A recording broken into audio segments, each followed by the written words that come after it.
will now stand for the Pledge of Allegiance. I pledge allegiance to the flag of the United States of America and to the republic for which it stands, one nation, under God, indivisible, with liberty and justice for all.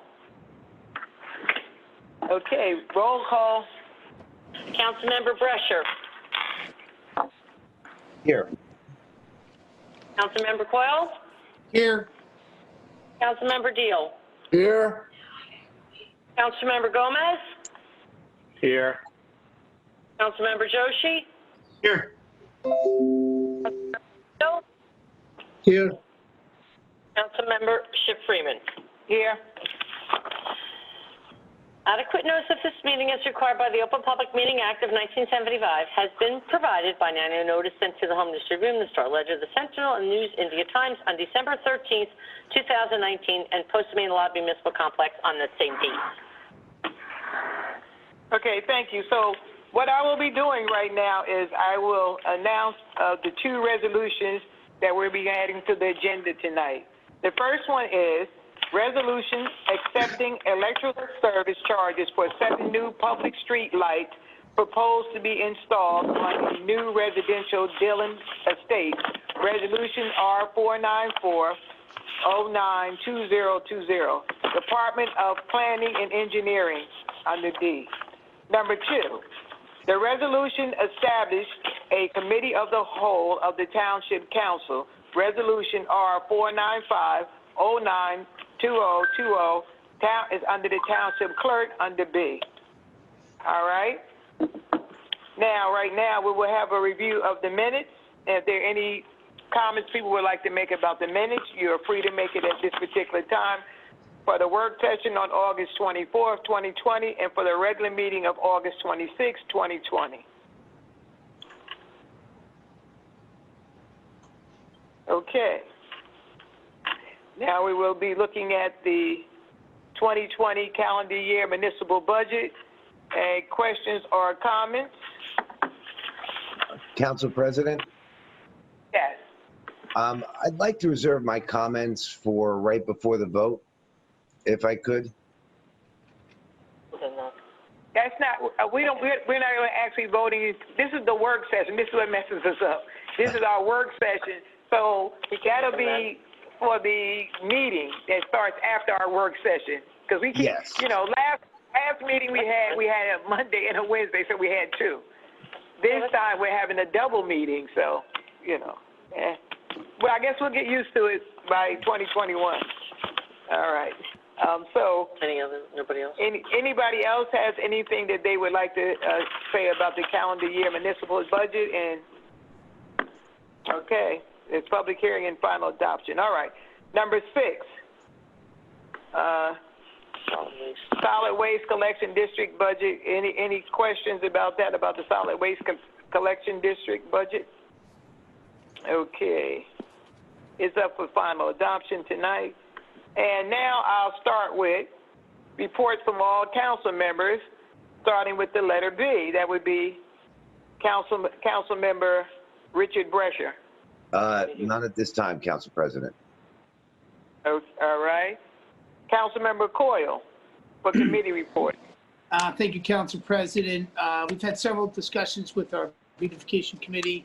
I've had a chance to meet with the administration to discuss the end of the calendar year of different parks and various opportunities, which included looking at the tree fund and looking at opportunities where our parks would have a tree-lined opportunity of bloom and consistency, which also included some pruning of parks.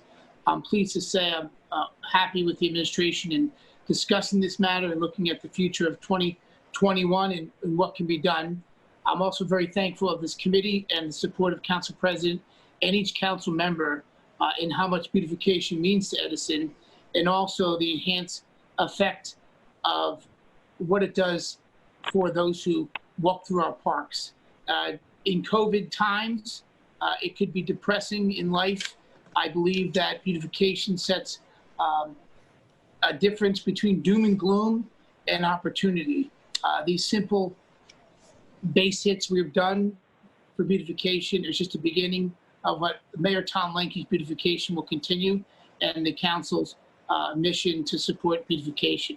I look forward to this opportunity of working with the Environmental Commission, the council, and the mayor's administration. I thank all of you for your help and appreciate all that's been done for 2020. Thank you, Council President. Councilmember Coyle, I've heard that in the borough next to us that they've been able to get beautification money and stuff from the AARP. So I will be asking our grant writer, our grant person that gains information, I will be asking him to get information to give it to you so that from this point on, those grants that are available from the AARP that could help out and make our senior communities look that much better, I think would be 100% to our advantage. Thank you. And as you know, Council President, we discussed the Housing Authority. You and I went into depth of what can be done in Julius Engel area, which I'm sharing with the committee. I'm happy to hear that we've spoken to the management there to participate, and we're looking for sponsors to get involved in the Julius Engel apartments there. So that will be a great add to 2021, and I think this is a wonderful opportunity. So I'm looking forward to each one of us taking a walk through on what they can add on ideas. So thank you, and I'll look into the grant for the AARP separately on discussion. Thank you. All right, Councilmember Neal. None at this time, ma'am. All right, Councilmember Gomez. Councilmember Gomez? None at this time, ma'am. Thank you. Thank you. Councilmember Joshi? None. Councilmember Patel? None at this time. All right, and none at this particular time. All right, so now for the points of light. Points of light, I will discuss that we have a 9/11 remembrance ceremony at Friday at 6 p.m. at Papiani Park. And all council members are asked to RSVP to, Council President Joyce, or is it, no, RSVP, it says Joyce. Oh. So it just says Joyce. In recreation. Okay. Just so because COVID All right, wants so to know. we know we have two Joyces, so this one is Joyce in recreation. All right. And I have information about the fall cleanup.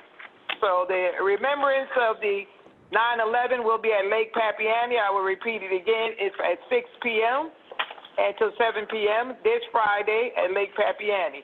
Now the dates for the fall cleanup are Monday, if your regular recycle day is Monday, then Saturday, September 12th, that would be recycle sessions 1 and 6. If your recycle day is Tuesday, it would be Saturday, September 19th, that would be recycle 2 and 7. If your regular recycle is on Wednesday, Saturday, September 26th, that would be recycle sections 3 and 8.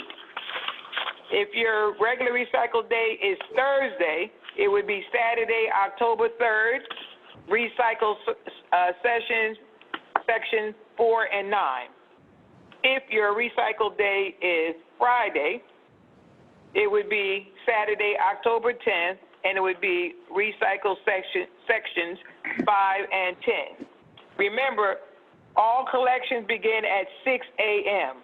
Please make arrangements for your material to be curbside before 6 a.m. No sooner than 48 hours prior to your cleanup date. Acceptable items are furniture, sofas, chairs, tables, box spring mattresses. If you have mattresses, you must wrap them in plastic. They cannot take a naked mattress. It's just law and regulations. All right? So interior and exterior doors, metal window frame, maximum, no glass.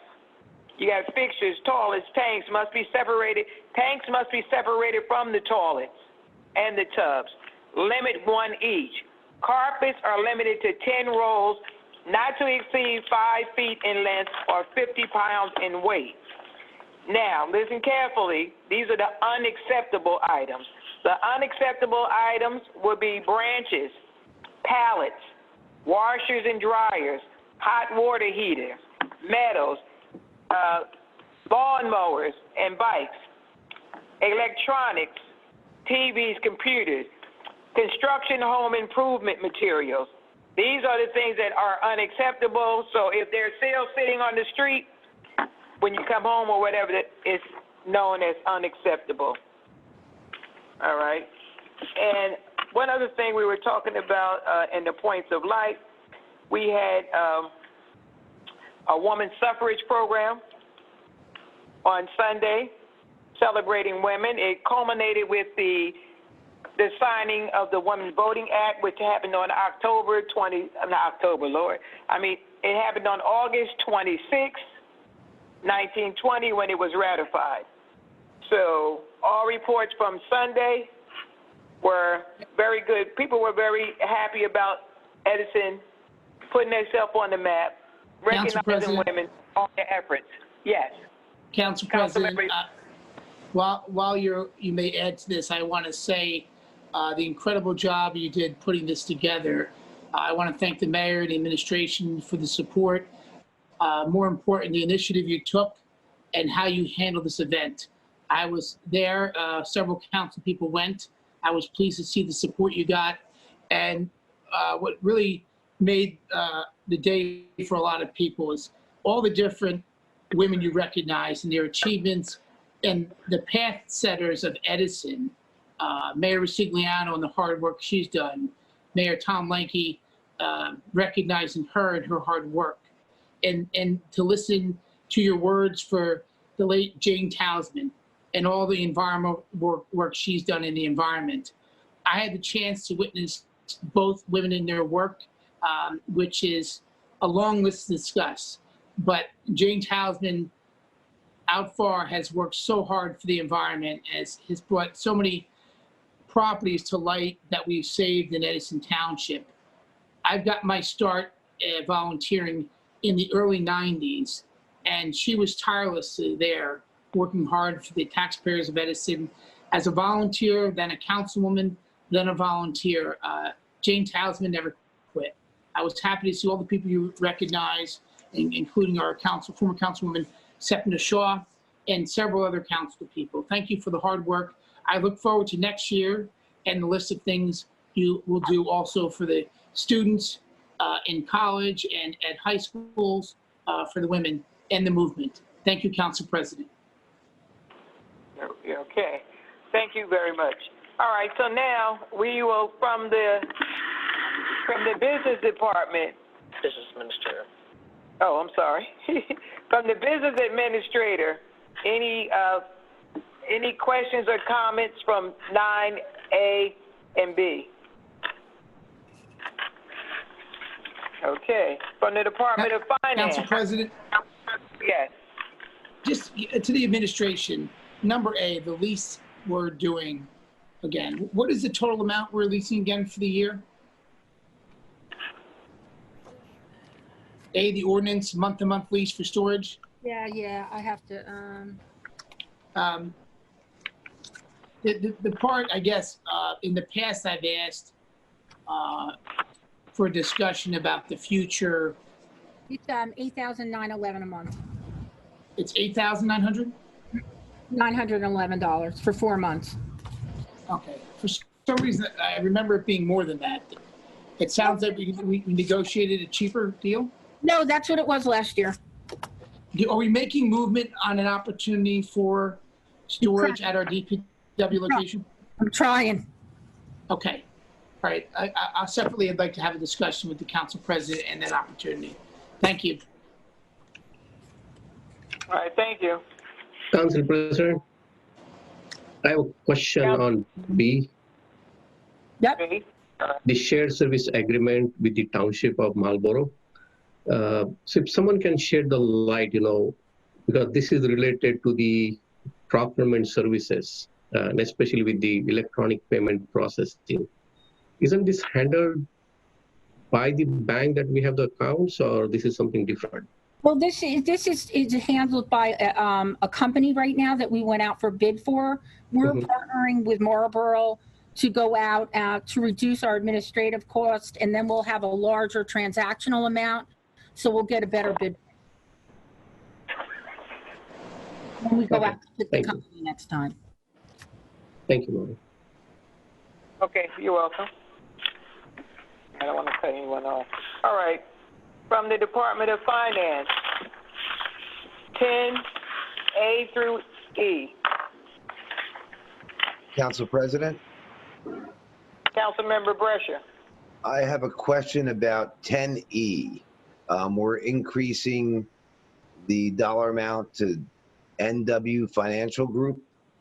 I guess they're an advisor to us. Maybe I'm restructuring bonds in that, and I'm wondering what the additional cost for that item is. Council President, this is Ken D. Roberts. The additional cost is right now we're in the midst of analyzing and evaluating the reaction to Governor Murphy's signing legislation allowing us to issue Corona relief bonds. So we need to evaluate that bonding issue. We currently have nearly $80 million of notes outstanding. And because of the current interest rate environment, we need to investigate and evaluate permanently financing that debt over a long term, which would be advantageous to the township.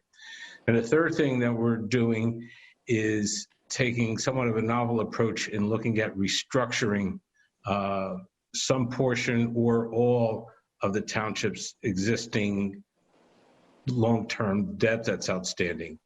And to pull all this together will require us to go to the local finance board down in Trenton for review and approval. It's a fairly comprehensive process that will have long-term financial implications to the township that we believe will be highly beneficial. Ken, let me ask you a question. Initially, I think we hired them to look at restructuring our debt. So this additional money, this is for the COVID? You're correct, Councilman. We did hire them initially. That was one of the key elements, was to look at evaluating our outstanding debt. Unfortunately, we had to curtail our efforts because we had a plan in place back earlier this year, but that was preempted because of the declaration of a national state of emergency. The municipal bond market went into disarray. It was illiquid. Interest rates went significantly higher and made any attempt for us to enter the bond market near impractical and impossible. So all that work that was put in has to all be redone now. All that analysis and evaluation has to all be updated and redone. And it's not just a matter of dropping some information off and adding new. It's a fairly complicated process that we have to go through in order to get state approval. All right, thank you. You're welcome. That good, Councilman Brescia? Yes, thank you very much, Council President. Council President, how much is the amount for NW Financial? I don't see it here. So, It's in the reso. I think it's I'll get it. What's the reso number? 486. Yeah. 1 second, she get. The amount is being increased about 35,000. 35,000. So their normal, the increase is 35 from their normal amount? Mm-hmm. Yes. Okay, good. Later The to the total- administration, Excuse me? can I just have a plan of their payment schedule for the last 24 months at a later date? Of course. That's to Maureen through the Council President. Yep, Ken can get that for you. Yes. Thank you.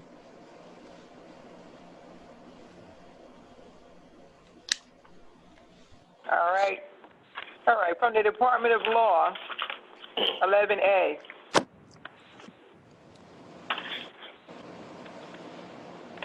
Okay, fine. From the Department of Planning and Engineering, 12A through D, with the added amendment. Council All right. President? Yes, Just Councilmember one- Brett. Yeah, I have a quick question. That mini B veal, that's for that we're taking care of that column that's in the weight room with that one? Correct, Councilman. Yes, that's the column in the weight room. All right, thank you very much. I was very happy to see that we were getting that one done there. Thank you. Yes, we worked with building department on that one, and yeah, we'll have that taken care of right away now. Thank you very much. Thanks. Council All President? right. Councilmember. O'Brien? Okay. Yeah, Councilmember Coyle. Council President, can I just roll back to the Department of Law? I'd like to just request a report. I know we used Millennial Strategies for a few times now. Can we get a history, a 2-year history of what they've accomplished? Our payment consultant versus the accomplishments? It's I attached. usually get a report.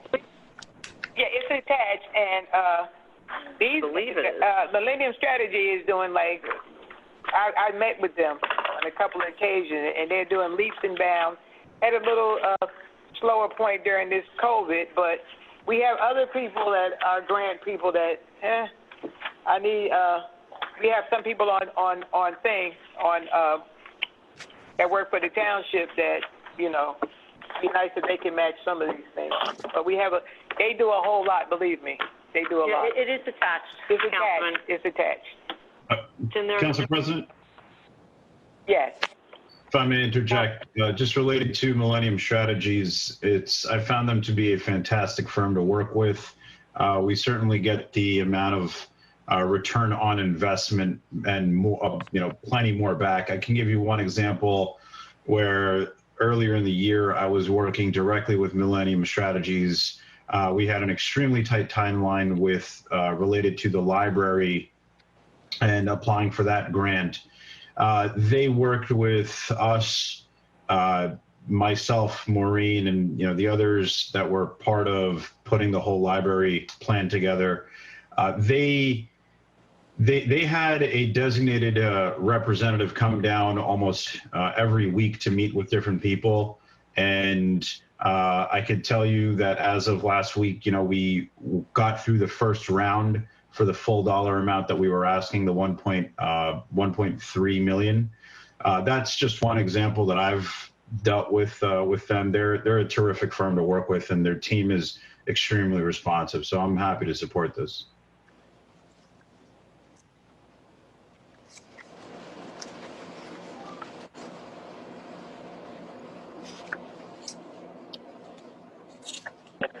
Council President, I do have his attachments, and thank you.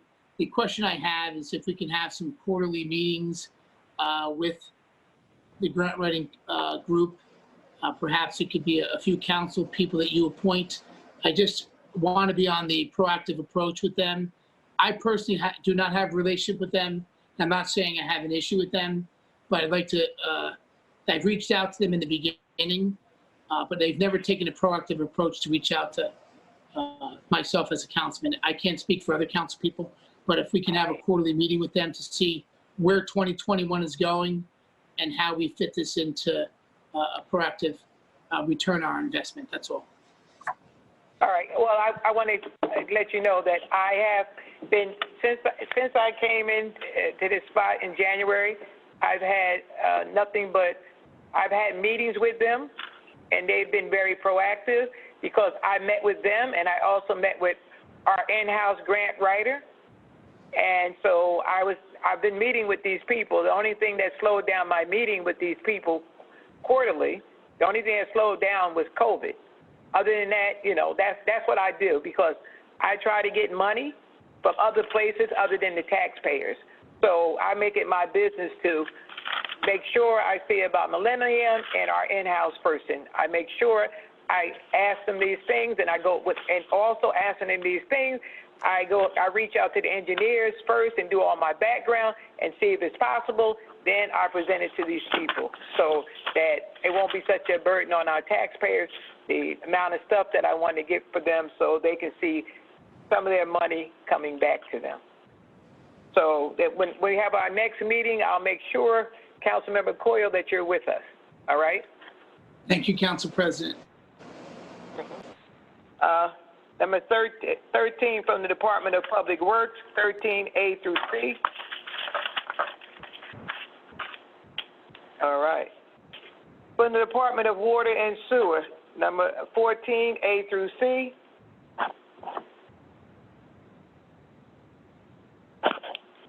From the Chief of Fire, 15A. From the Chief of Police, 16A. From the Township Clerk, 17A, B, 17A and B. Okay. This is the one we added. The B is the added one, the Committee of the Whole. All right. Now, number 18, from the Council Member of the Planning Board, Councilmember Joe Coyle. From the Planning Board. Can't hear you. Joe? Council President, we had a Zoom meeting this month in regards to an agenda. Unfortunately, there was some challenges with the announcement of the public meeting with our website. Some residents were concerned on logging on. The issue was corrected through the administration. However, it was a little late to the game. The chairwoman of the planning board recognized a communication gap. Although the notice was timely given to the applicant for a specific project, which is 41 Glendale, which is a large warehouse being proposed over 160,000 square feet in a light industrial zone that is a hybrid of residential on the outside. So there's been several residents complaining. Although the application to the professionals is within the zone, the chairwoman did not feel the meeting was adequately accessible to the residents, and I certainly supported that. I was thankful that our attorney and the attorney for the applicant made an understanding to postpone the agenda to October 5th. We did hear one application of the several applications on the list, and the one was AC Power was looked at for solar panels along the Raritan River. That was approved 6-1 in favor of the applicant. Thank you, Council President. So the next meeting for the planning board is September 14th. And the special meeting for the Glendale project is going to be October 5th. That's for the industrial project on 41 Glendale. Thank you, Council President. Also, on September 14th, that's a Zoom meeting also for the, Yeah, they're both going to be Zoom meetings. And I want to thank the administration for the support to put the Zoom meetings more accessible online. The mayor supported 100%. And although the notices were notified according to the applicant to the people within 200 feet, it's just the navigation online for those who are not familiar with Zoom. We've made it very easy through Jim DeVecchio and the mayor's office. So all planning and zoning meetings will be easily on the front page of the site so people can easily navigate right to the instructions and to join Zoom. And yes, Council President, at this time, we're still doing Zoom. There is not a hybrid meeting where it's public and Zoom. It's just a Zoom meeting at this time. Thank you, Council President. okay. Right now, we're at the unfinished business, ordinance for further consideration, public hearing, and final adoption. Ask any questions or comments on all three of the ordinances. Yeah, 6 of them.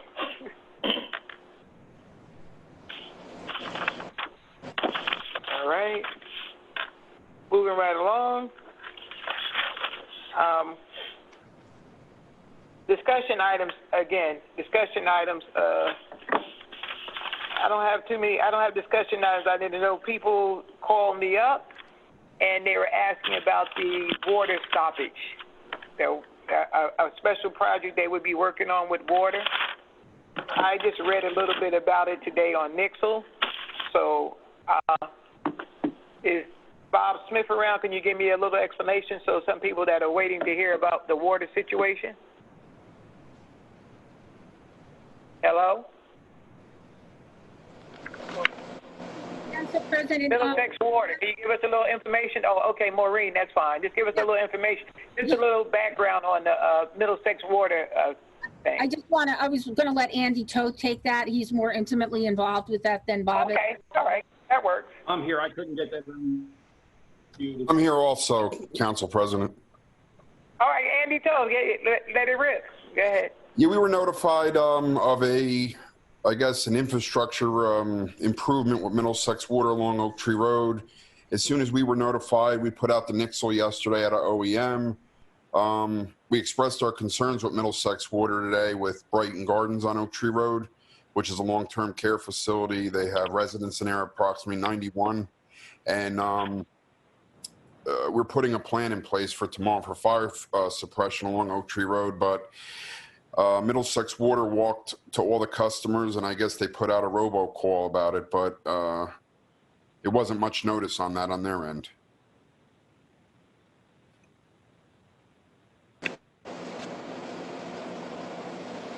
With it, they're updating their system. They're putting valves in the distribution system that they're responsible for, and that's why they're having the shutdown. All right, so do you know the amount of hours, the amount of time exactly it would take? According to them, it's going to be probably close to 24 hours. And then they are going to send their samples out for analysis, get the results back, and then I guess post their results. All right. Starting 7 p.m. tomorrow night, approximately. So that means shower up before 7 p.m. tomorrow night? Yes. You might want. All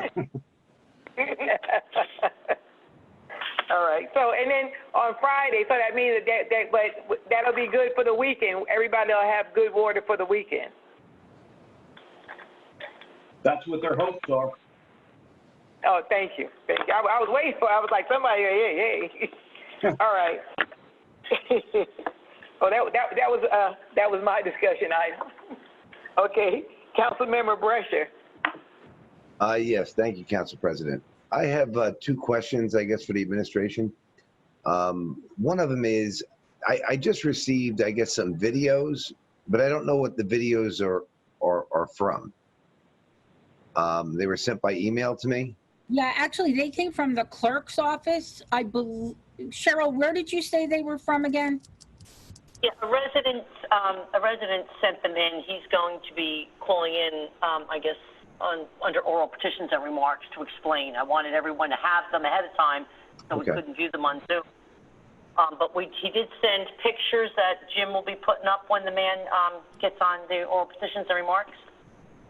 Okay. Yeah, I was just wondering what they were related to because I just got the videos, you know, and I was looking at them and I'm not really sure what I'm looking at. But we'll find out soon. Yeah, the resident will be calling in.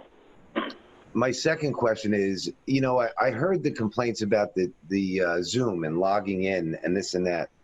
And I mean, for our council meetings, when I click on the heading for council, is there a way for like Zoom link to be added to the, you know, all my choices? Like, it's very difficult to find the Zoom meetings and where the logins are. So could we, you know, could we do it by section so that if there's a planning board meeting and someone clicks on planning board, there's a Zoom link that immediately pops up instead of having to try and, you know, hunt through to find it?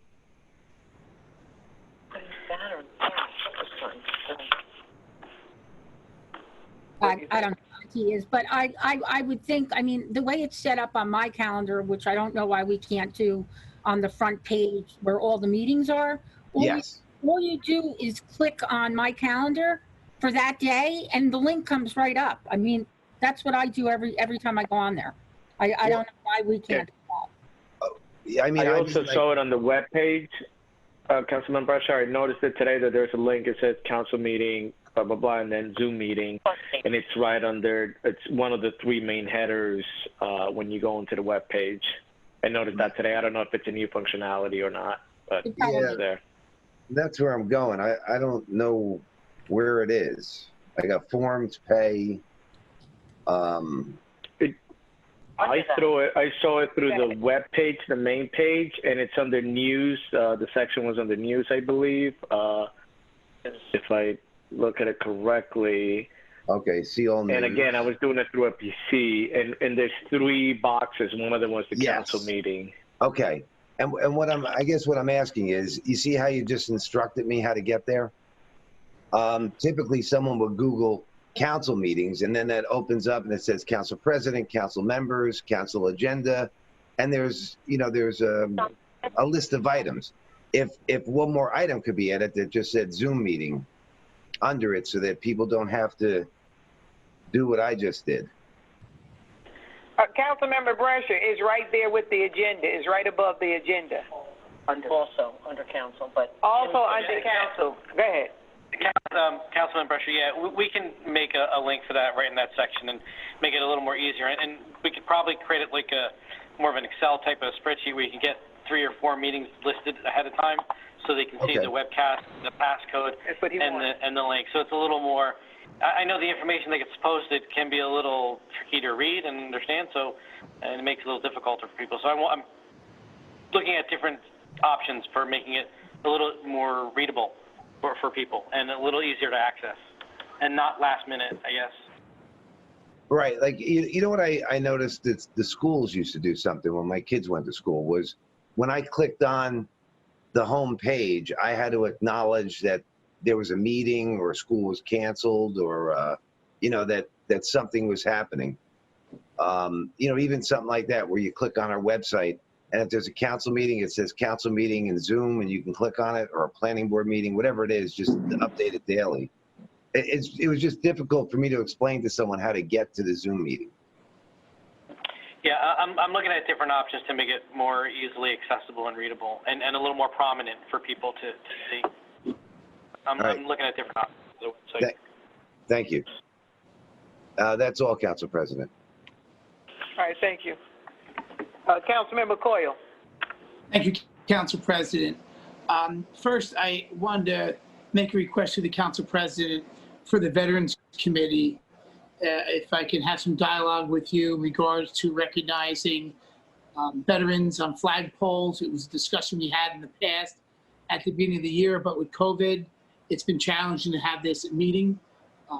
I've been in touch with some of the legions and VFWs in going through a committee process through the mayor's permission and the administration, whereas we would have flags along different parts of the town recognizing veterans who served their country.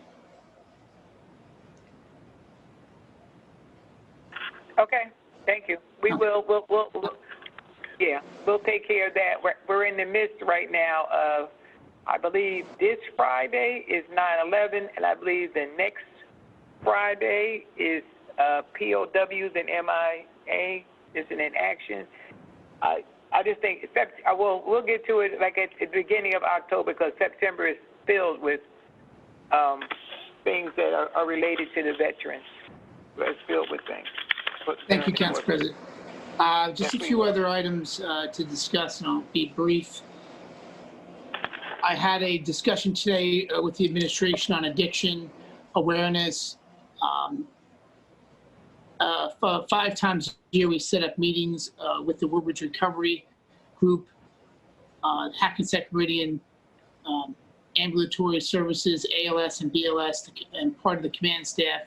I want to thank the chief for assisting and helping provide support in addiction awareness.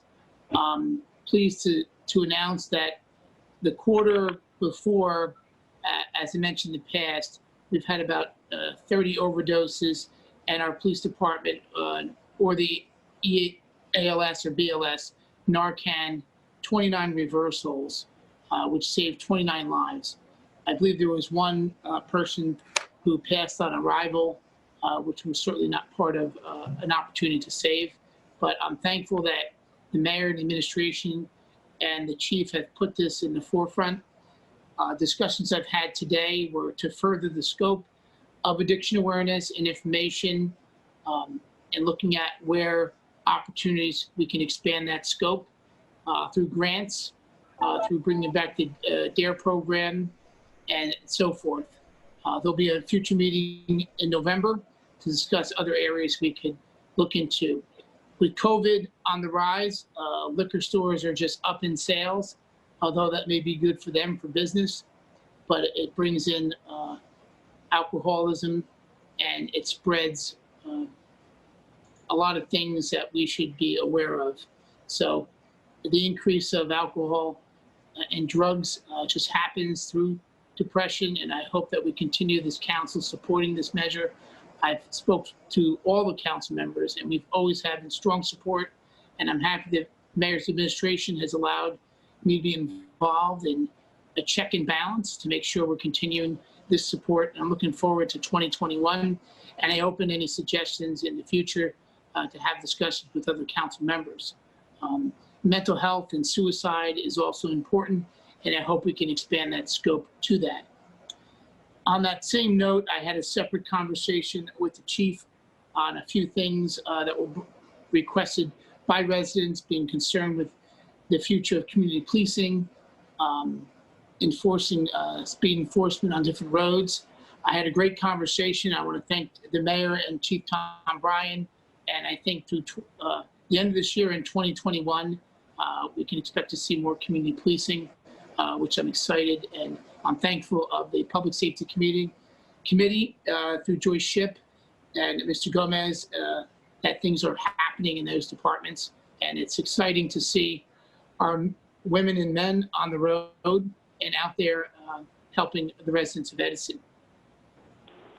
On a second note, I want to change the subject to a discussion we had several times on Edmond Street. And Carl, I had a conversation with Carl today. Carl, can you enlighten me on that one-way opportunity on Edmond Street, please?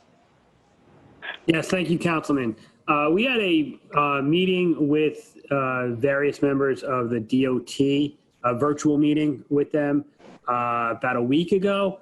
I will get the meeting minutes. They have to get approved by the Department of Transportation first before we can submit anything. Once I get that, I'll pass that along to administration and yourself.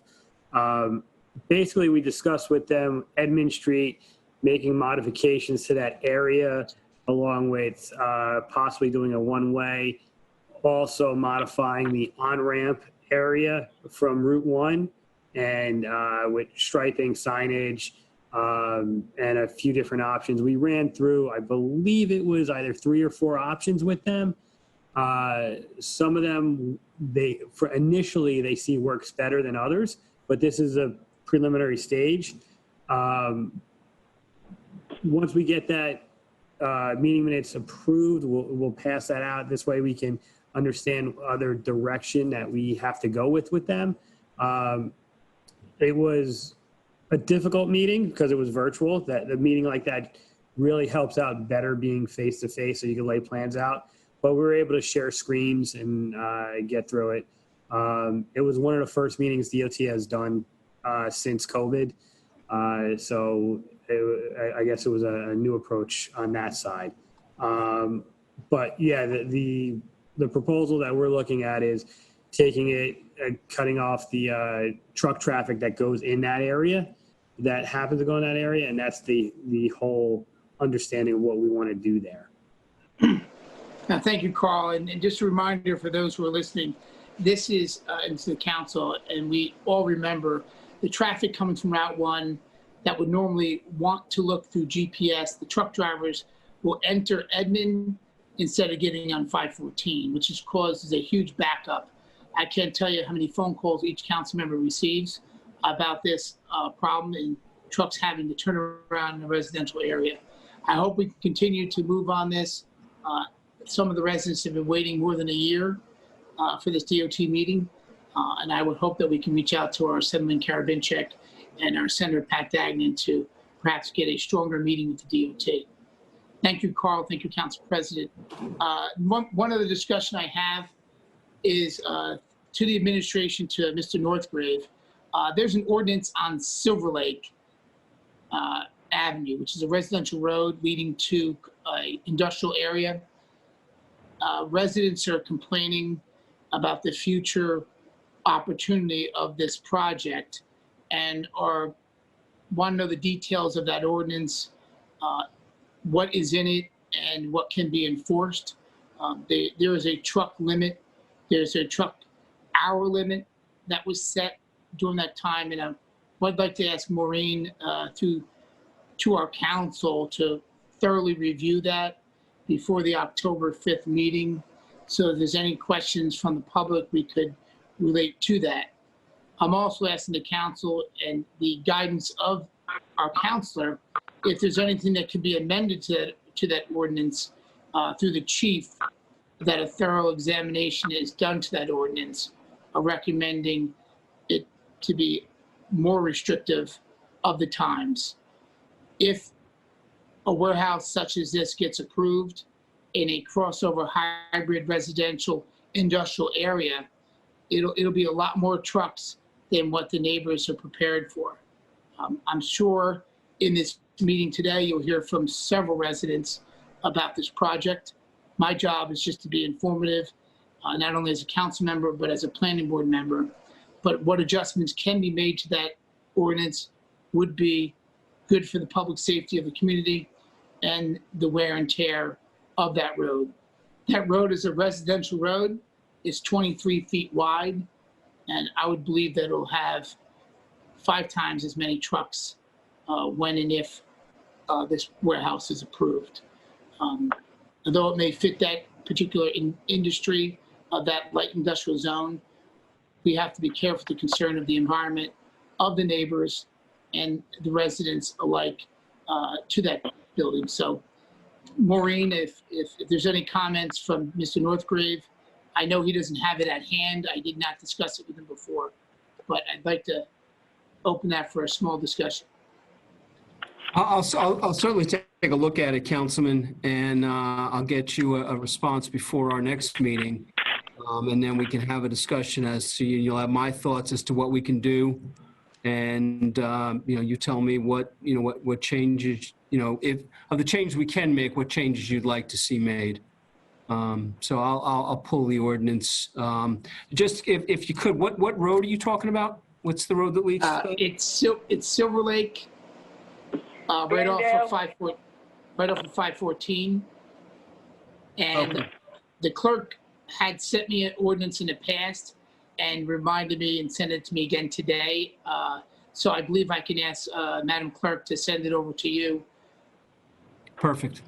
And if there's any other ordinances through the chief that we can look at that discuss that area, because the other part is I can see a lot of cut-throughs happening to come down that block and enter Silver Lake. Okay, I'll take a look at it. Cheryl, if you could send that to me, that'd be great. Yeah, I don't think. We're going to send them right now. Yeah, someone said that that address was 41 Glendale.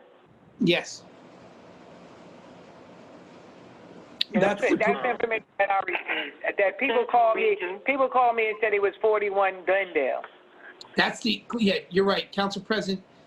41 Glendale is the proposed warehouse of over 160,000 square feet, a building that's going to be approximately 3 stories high, 45 feet high approximately. That's what the neighbors are concerned with. I'm just doing my duty to answer questions that have been asked of me as a council person and a member of the planning board.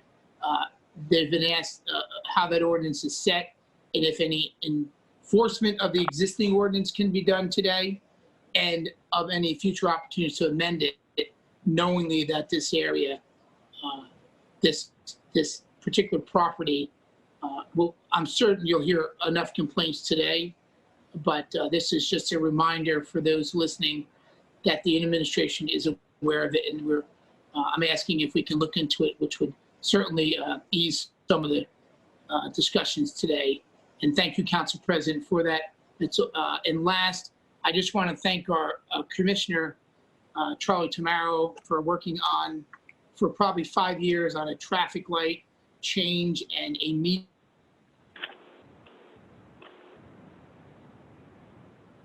What happened? What happened? What happened? A remarkable change to Woodbridge Avenue. What's change? We're losing them. May Street, the intersection of May Street and Woodbridge Avenue. It's not on the agenda. I'm just thanking our Commissioner, Charlie Tamaro, for the county funding and the assistance for that finally coming together. This is something discussed for a long time, and thank you. That's all I have. Thank you. Councilman Cohen, when is that hearing for Silver Lake Glendale? It's a special meeting just for that project at October 5th. Do you know if the residents will be able to speak? I know that for zoning meetings, we've had multiple or a series of meetings. Are there multiple experts that are supposed to testify? Like, do you anticipate this dragging on to another meeting? I can't answer that. I mean, I don't know if the community is getting an attorney. I don't know all the questions they have. This will be a full testimony of the applicant for this particular project. One side proving that it is within the zone, and the residents who have a challenge with it going in the zone. So we've cleared through the administration, the mayor and Jim DeVecchio, there'll be a full access on the front page of the website, similar to what was discussed by Councilman Gomez that Rich Brescher wanted. So they'll be able to click on, see instructions. They'll be able to speak of this meeting directly only for this meeting. It's a special meeting just for 41 Glendale. Okay. And if you could send me the ordinance for it as well, I'd appreciate it. Yeah, I'll remind Madam Clerk for the Silver Lake ordinance. Not a problem. Thank you, Council President. You're welcome. Madam Clerk, send it out to everyone. Can you just send it out to everyone? Okay. So everybody will get the Marlena information. can do it right now. Marlena send it out to everyone right now. So that'll be, good for everyone. All right, so Councilmember Deal, any discussion Thank you, Council items? President. I don't have any discussion items, but I do have a question. Could I get the number of the resolution that was introduced or is on the agenda tonight to be discussed? The one for the committee of the whole. Could I get the number, please? 495. Thank you. That's all, Council President. Thank you. You're welcome. Next is Councilmember Gomez. No discussion items at this time. Thank you, ma'am. You're welcome. Councilmember Joshi. I should have said this related to committee reports, but I mentioned the library has gone through the first round. We were cleared for the first round from the state for the full amount of funds, and I forgot to mention that earlier. I just want to mention it now. Also, I have a question related to Cedar Street. I asked Maureen and engineering if they can look at Cedar Street because the utility companies come in and rip up the streets. This is not the first time where a street completely gets destroyed because of a utility company. But the residents have said that the utility company is now leaving the area and they're just leaving it a mess. So what's the update on that? Oh, yes, Councilman. Cedar Street, the contractors are still there. So I'm not sure where the report's coming from that they're leaving. Maybe they talked to someone that's one of the crew members and that particular crew is leaving. Okay. They're replacing the water lines in the area.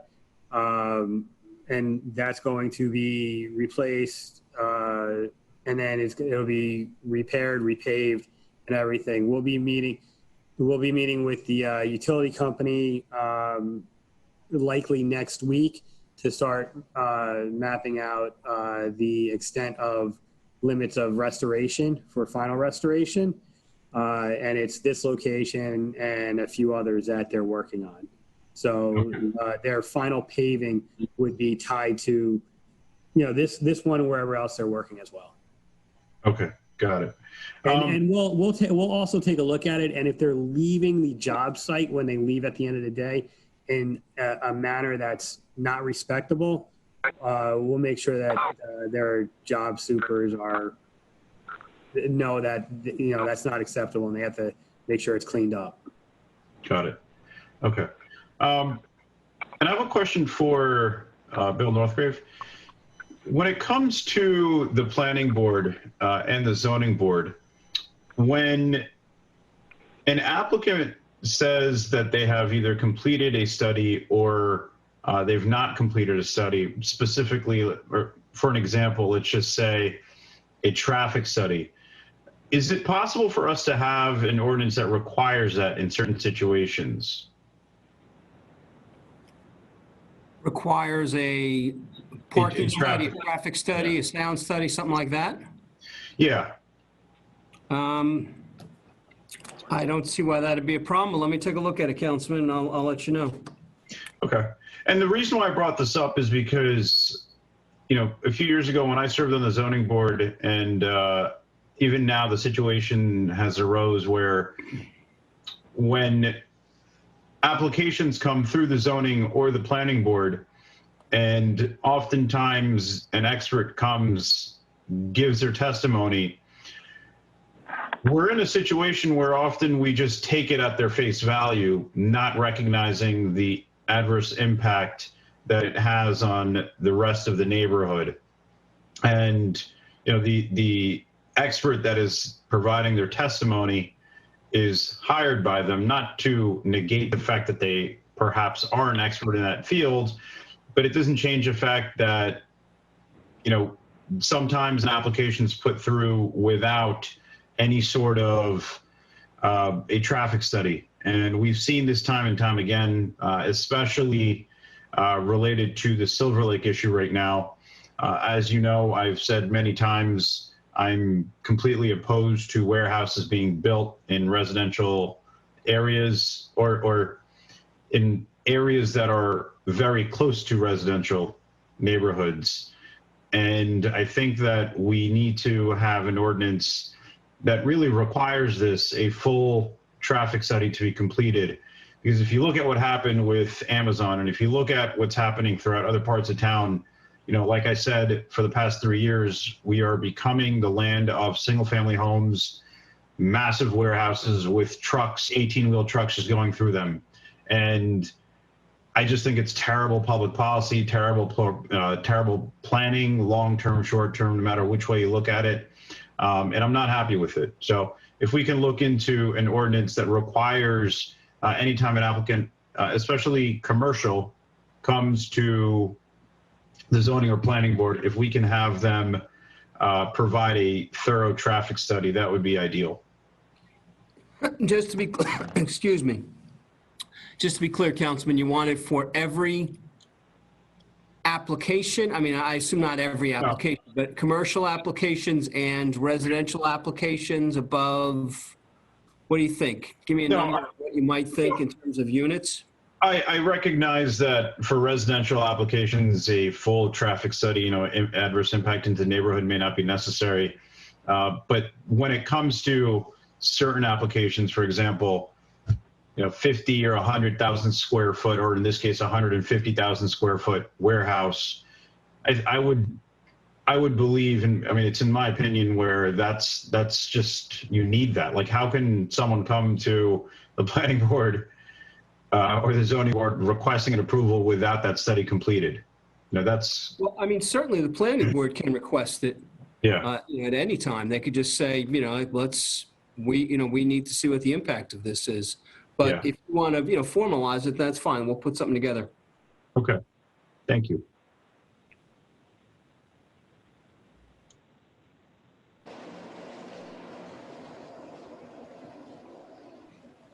Okay. That was Councilmember Joshi. No, you Joshi. Councilmember Joshi? Yeah. All right, now, Councilmember Patil. Thank you, Council President.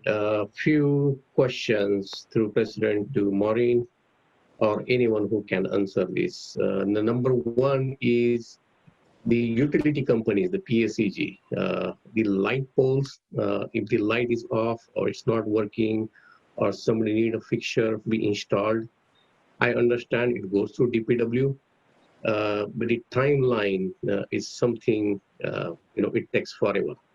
And It does. believe, we have discussed this issue multiple times during the multiple occasions. Somehow we might have to come up with some process, especially for the internal approvals. Once the service request is open, if it goes to the police department or any other department for the internal approval, if we can have some time limit, maybe a week. I understand everyone is busy, but if it can get approved or reject, and the person who is opening the service request should get notified. The reason I'm dealing with at least 3 or 4 requests on this front, and it's really frustrating for me that I need to go to the town hall, talk to the DPW people, ask them the status. They will say, here it is pending. I'm not sure why we cannot talk internally and sort out this issue. So I sent email this morning, Maureen, and I'm sure you will take care of it. I have full faith and trust on you taking care of the situations. The second one is the line item I'm dealing since last few months. And if we need to tweak an ordinance, we would like to know the details about that. This is related to the final inspection of the residential facilities, especially the single family houses. When the road permit is open by the contractor or the subcontractor, somehow during the final inspection, the builder being told that they need to pave the road end to end. Again, this does create a lot of difficulties for the homeowners, especially when they are dealing with the bank, because some of these line items are not covered as a part of the mortgage.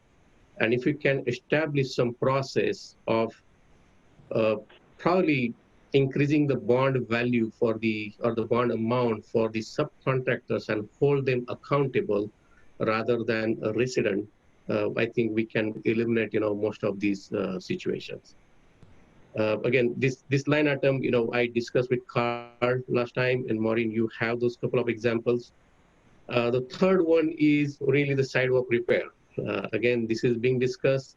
We know that we have used the CDBG money in the past in some sections of the town, but my request is especially when we are paving the roads, other than the handicap parking or handicap the corners, the work we do, sometimes it is the sidewalk goes nowhere. And we had enough discussions, I believe, last year or year before. But there are genuine situations due to the tree or something. If the sidewalks are in bad shape, again, this is the request. We need to look into the details. If we can take out, take care of some of those sidewalk situations, I think the residents will appreciate. But again, I don't think we have a standard process or the protocol. It goes by case. But if we can put some process around this, it will be really helpful. Okay. And Council President, all these line items are with the engineering department as well as with Maureen. I'm sure they are working on it, and hopefully we'll hear some update next council meeting. And thank you. Okay, and you're talking about the developers. You're talking about the single family homes. Correct. And the roads in front of them. Okay. Oh, okay. All right. Thank you, Council President. All right. You're quite welcome. All right. Now, here we go. All right. Now I want everybody to know. I see there's a lot of hands up, but now we're in the process of starting our regular meeting. Our regular meeting is starting right now. So I have a motion to approve the minutes for the work session of August 24th. in 2020, and a regular meeting August 26, 2020. Motion to approve. So moved. Bob Deal. Second Coyle. All in favor? Aye. Aye. Okay, the president remarked. Before I just still want everybody to know that this is the 100th year anniversary of women voting, and I'd like to thank all the women and everybody who has participated in this town doing even volunteer work, even if they're not even elected, people who have done volunteer work over the years, people who have fought strong environmental issues, people who have fought strong to keep our schools where they are. And I say, like RBG says, if there's a decision to be made, there should be a woman sitting somewhere in the place. All right. Now, unfinished business. Ordinances for further consideration and public hearing for final adoption. Please read. This ordinance amends the township code to establish the rates the township charges for township water system. Open to the public. Anybody have the handle for that water? Public? How you doing? Just make sure you say that, because Just specifically on this water right now. somebody named We the People. Huh? Somebody named We the People. Okay. Okay, now. All right, we the people. Name and address. Name and address, we the people.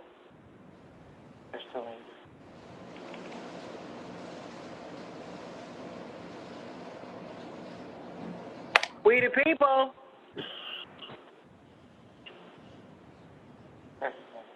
All right, moving right along. Is there anyone else? Anyone else? Just for this particular one. Phone number last 8735. What is it? 8735. 8735. I think they are on mute. 8735. Excuse me? Council President, they are on mute, if there is a way to unmute them. They're on mute. They have to unmute themselves. They have to unmute themselves. We're not on mute. We're not Hello? on mute. Hello, Council yes. President. Council President, it was a mistake. I'm going to come and speak later. I apologize. I yield my time. All right, thank you. Next. Anyone else? Ron Muffler. Ron Luffler? Water only on this particular ordinance. Oh, I apologize. No, I'm waiting for the open forum comments. Thank you. Sorry. All right. Next. Hang on. And We the People again. Try them again. All right, we the people. About the water, you have to unmute yourself. I don't know what. Yes. Can you guys hear me? What's your name? Yes, I can hear you echoing your voice. I don't know what type of apparatus or whatever you're using, but you got Okay. like a, yeah. Okay, Name and address. so which I want to be able to respond to several of the ordinances that you have in place, especially 11A. Yeah, but we're only 15, discussing 16. water right now. You have to come back if you want to discuss something else. We're only discussing the water one right at this particular time. Okay, we could, once you're done with that, I'll talk on the other issues. Thank you. All right, thank you. Nobody else?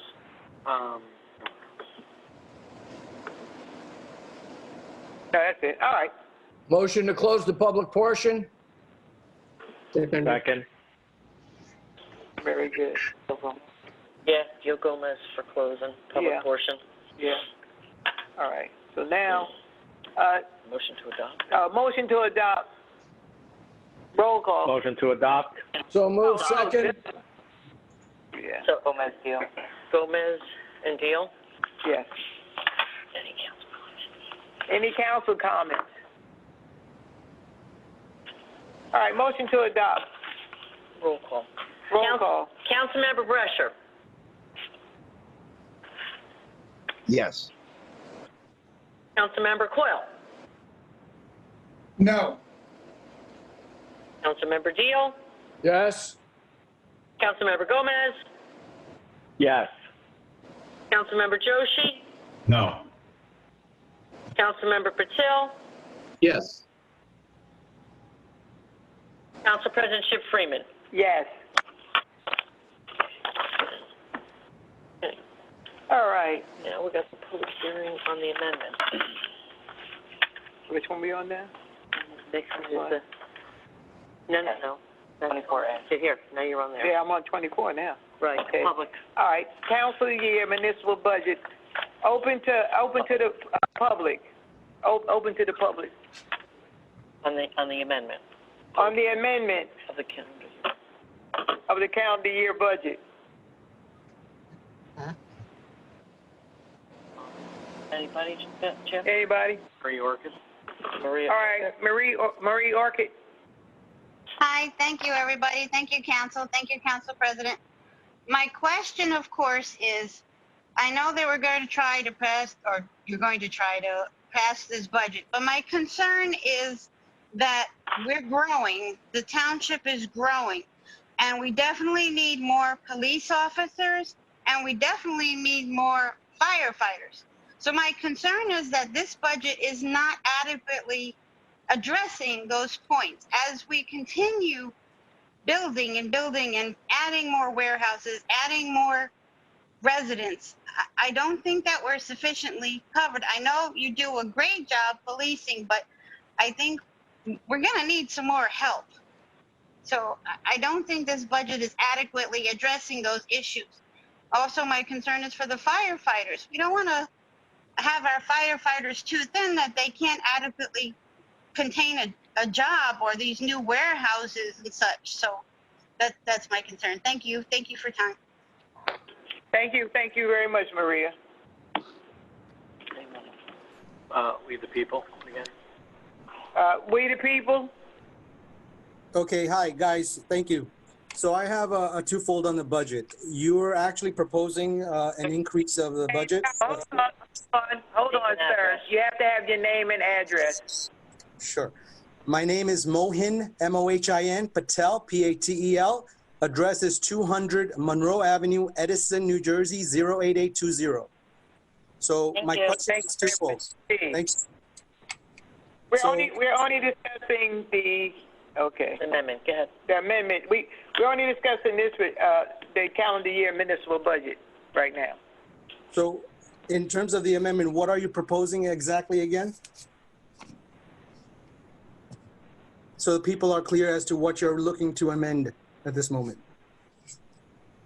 We're looking to, from the adopted budget, we are decreasing the increase that we proposed from 7.61% was the introduced budget down to 5.41% on the average assessed home in Edison with the amendment. We're decreasing the budget. So you're decreasing the budget by about almost 2 points or so, right? In terms of the decrease, what exactly are you decreasing, and what is the amount? What is the total amount of the decrease that you're looking from the full amount of the budget? What I'm actually doing, it's not so much of a reduction in any appropriation, it's an increase in revenue. So I'm anticipating $1,550,000 in COVID funds and an additional $500,000 in construction code fees. Okay, and in terms of the COVID funds, is that the full amount that were allocated, or is that the partial payments that were given? So for example, Pallone today basically said that we're going to get an increase of $900,000 from the COVID funds from the second portion. Is that included in that 1.5, or is that not included? No, that is included. That is included. Okay. Correct. Okay, we're just anticipating it, but we haven't received it yet. That is correct? Not correct. All right. And in terms of the collection, you said how much was that again? Oh, the construction code? Correct. 500,000. 500,000. So you're saying the total of the 1.5 plus the 500K is going to give us the decrease in that percentage point of 2? Yes. Okay, thank you. So I still have questions moving forward on the other agenda items, so we'll move forward to the next question if you want. Next. Elizabeth Conway. Excuse me? Elizabeth Conway. Elizabeth Conway. Good morning, Council, or good evening, Council, I should say. I just brought this up in June regarding the township's 2020 municipal budget, and it's now the middle of September, and we're still talking about finalizing a budget for 2020 when we only have a little over 3 months to go. And should anything, the monies that have been spent the first 9 months in this budget, in case something comes up in the last 3 months, will we truly have enough money to expend? I would just request that this budget be adopted and discussed at an earlier time in the year so that the budget can be realized in the proper amount of time. I've never heard of a budget being passed this late at times, but I've been told that it's a common occurrence, but it would be nice to see Edison move the budget up a little earlier, so this way we know how much we have and how much we can spend. Should anything happen, we can always make adjustments, but at this late date in the year, it's hard to make any kind of major adjustments when the year is almost over and we're just putting forth the budget. So I would just request that we think about this in the future, moving our budget planning up a little earlier in the year. Thank you. We plan on, Elizabeth. We just didn't know we were going to be hit by COVID. But thank you very much.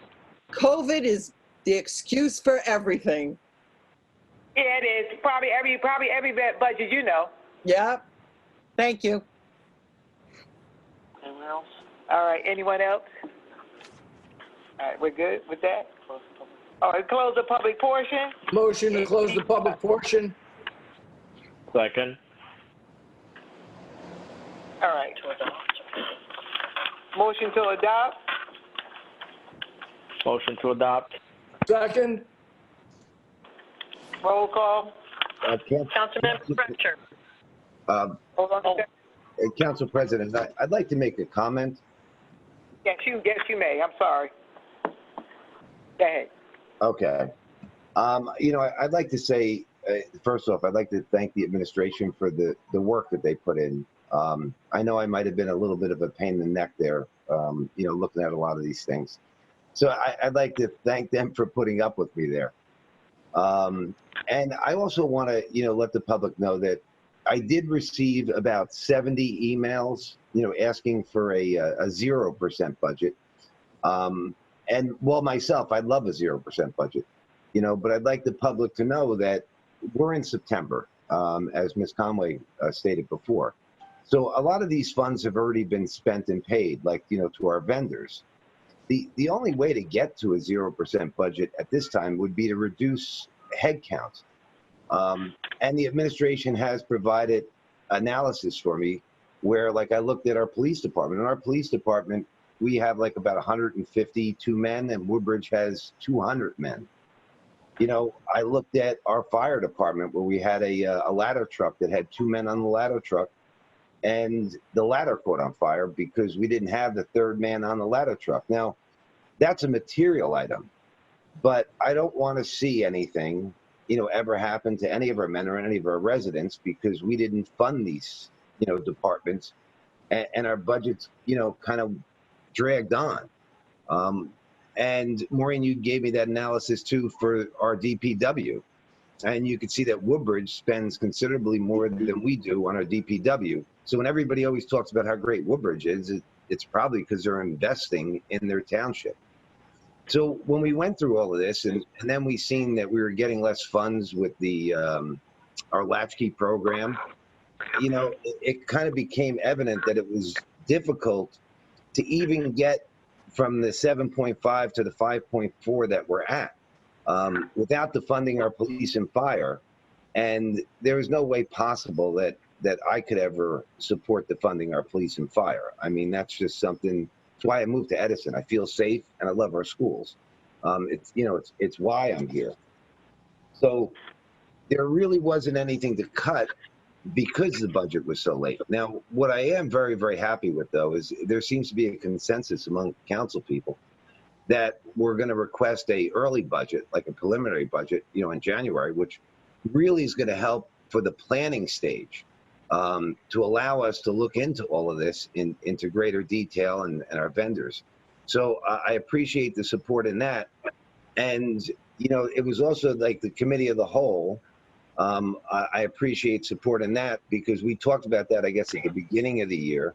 And we were going to bring some of our personnel in that could explain things to us. And because of COVID or whatever it was, we didn't get that to happen. So we could never really get to the bottom of it. And we were just stuck again in September again with the budget.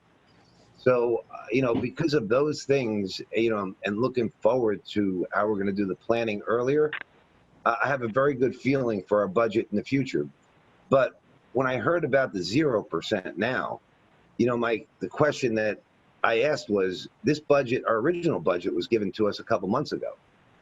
Nobody at that time brought up a 0% budget. This came in, like 4 days before we were about to vote on it. And I'd like the public more engaged in watching what we're doing. I don't know how to get that out to them, so that they could come to us in June and let us know where they're kind of standing. But when you come at that 11th hour to try and make changes, when we already submitted it to the state, is very difficult. It's actually, I think it's an impossible task.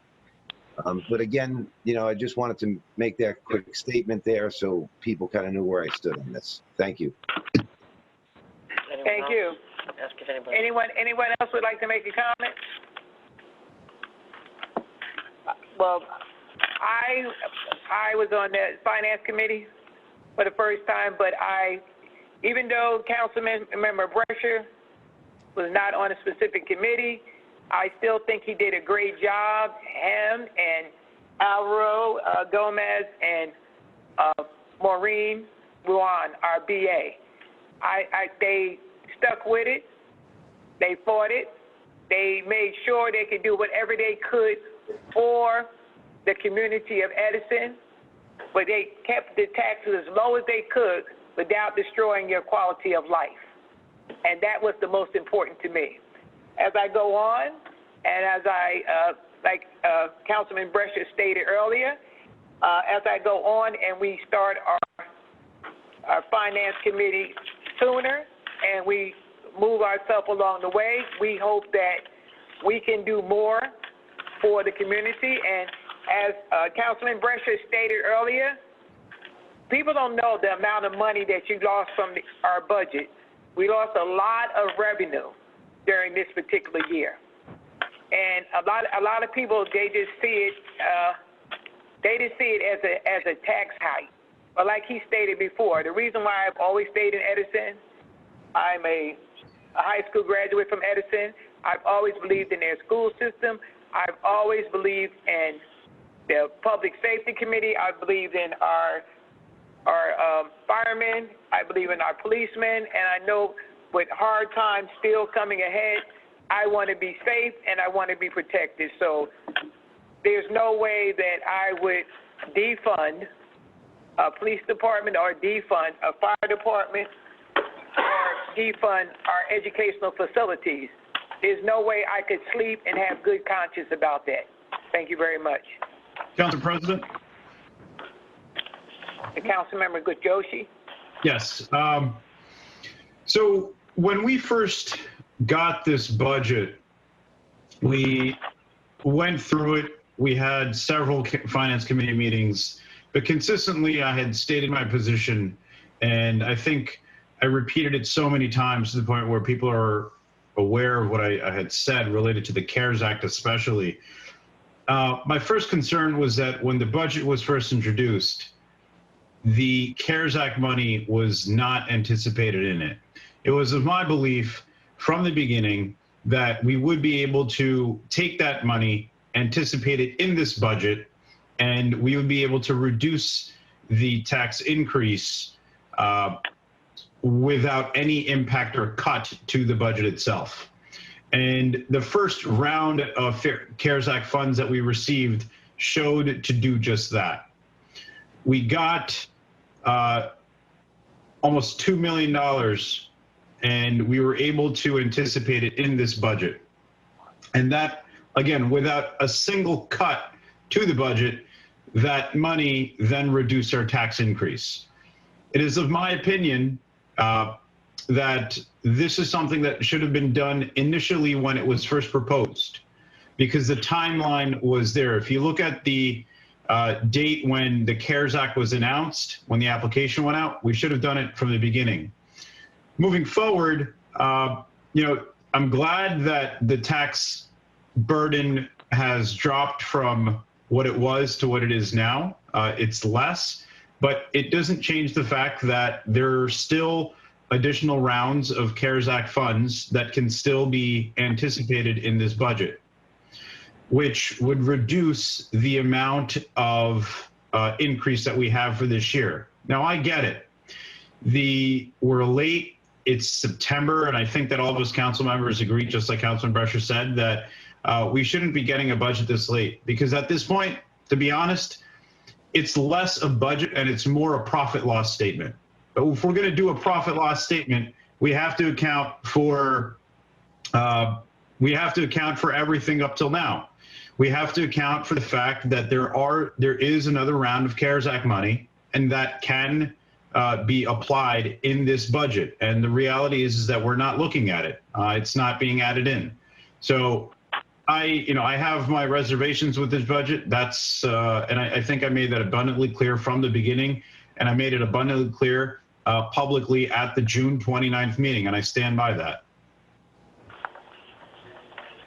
Very good. Councilmember Gomez, do you want to say anything about the finance?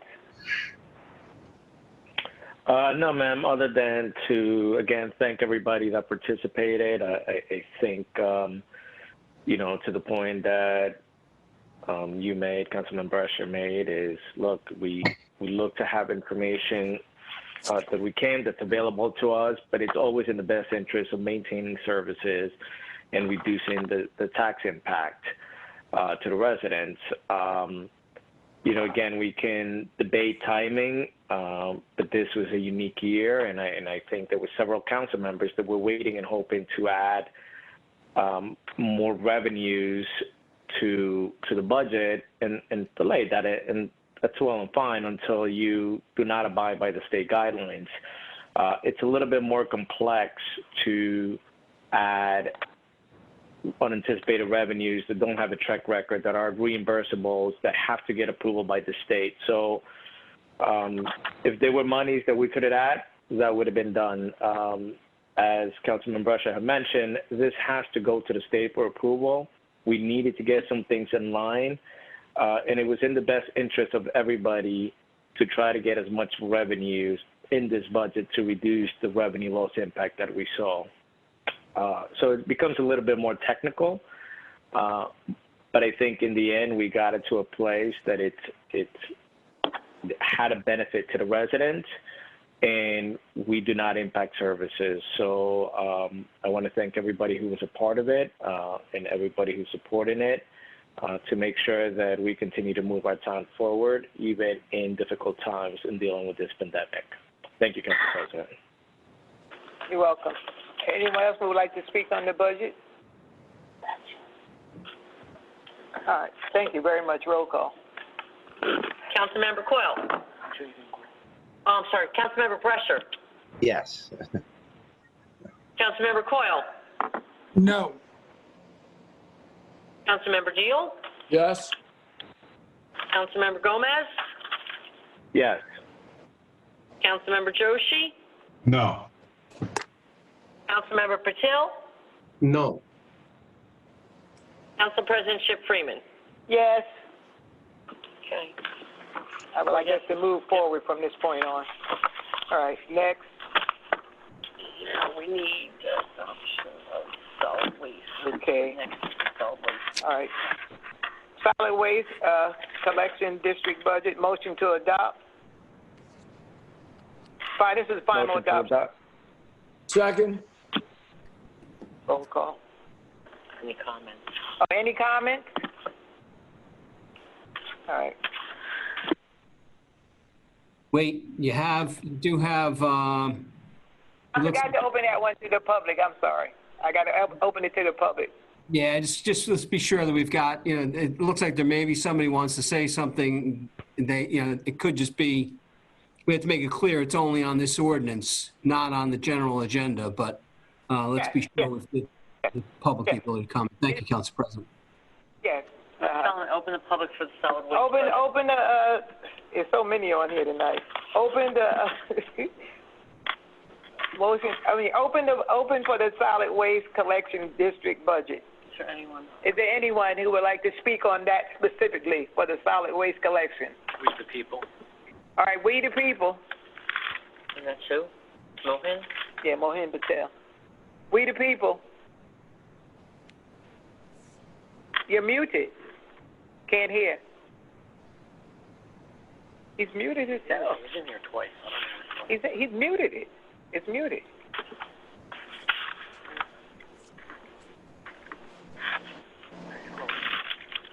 All right, we the people, raise their hand. All right. Solid waste budget. All right. Hey. Solid waste budget only. Solid waste budget only. Hi, quick question for you.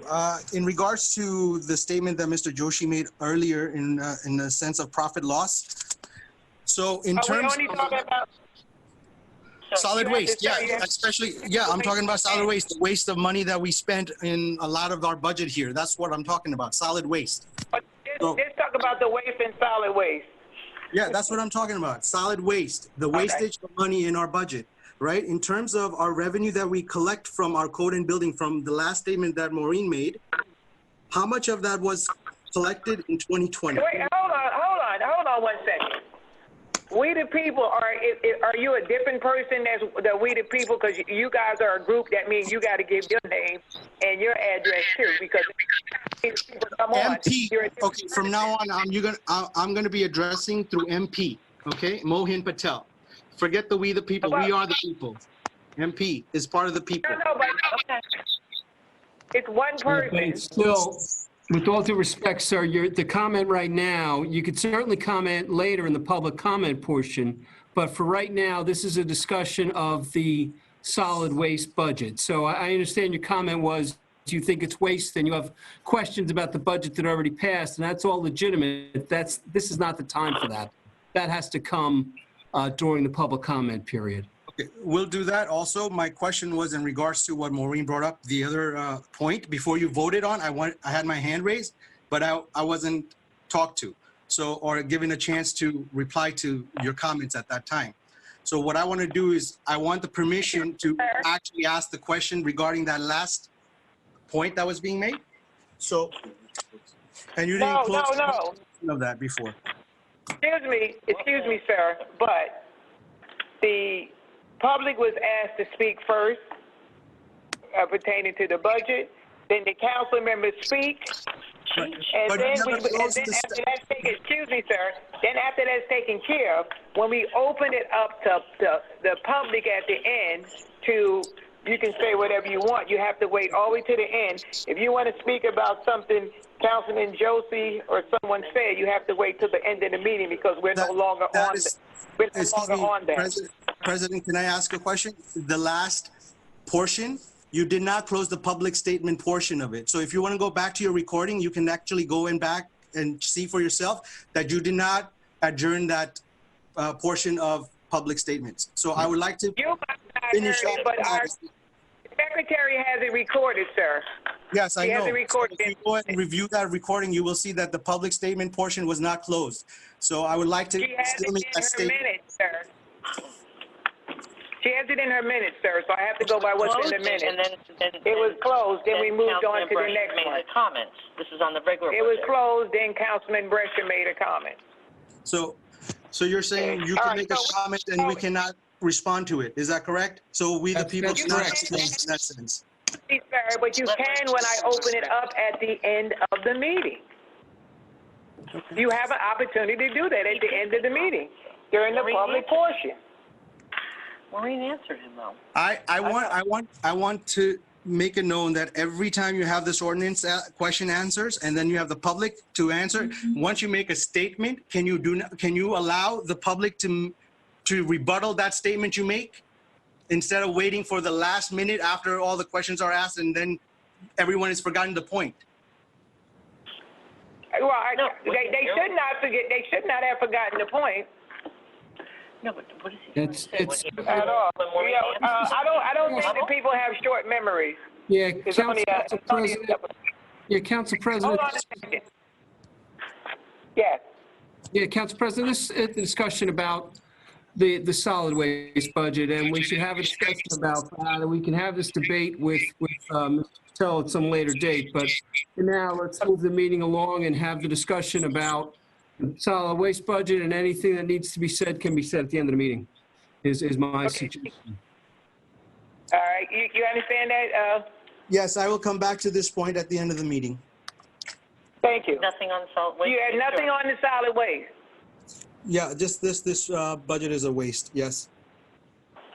Thank you. Budget is a waste. Okay, anyone else in the public would like to speak on solid waste? Crystal? You want to speak on solid waste, Crystal?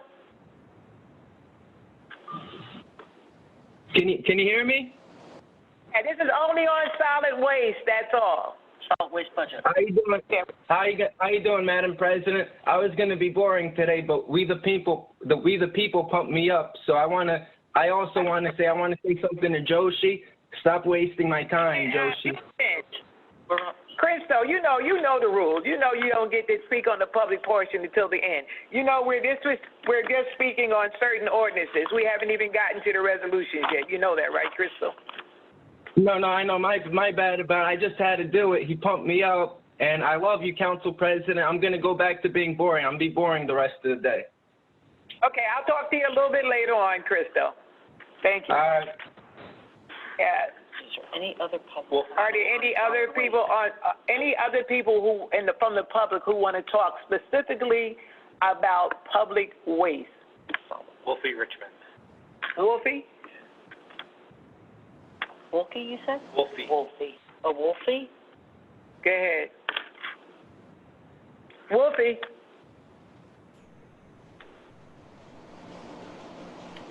Wolfie Richmond.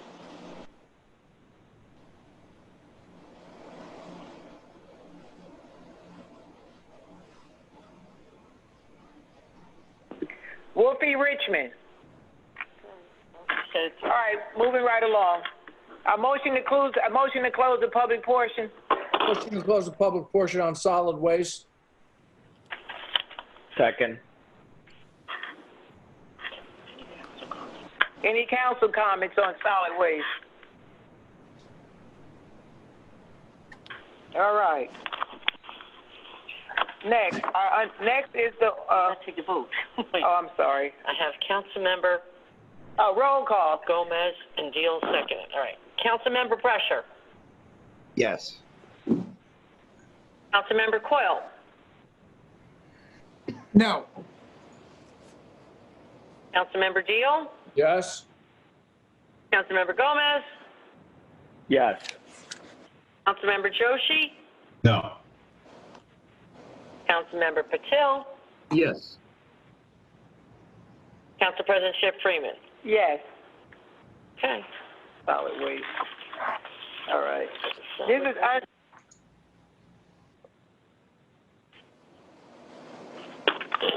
okay. Unfinished business ordinance for further consideration and public hearing for final adoption. I'll have the clerk read the ordinance. In order to approve the installation of a pedestrian crosswalk across Clover Place in the Township of Edison, Middlesex County, State of New Jersey. Open to the public. No, we don't do that.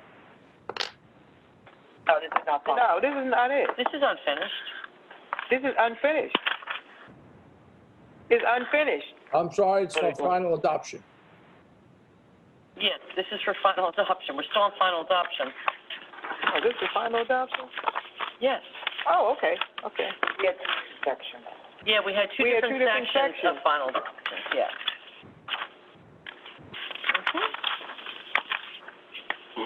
Now listen, you have this one out here for us.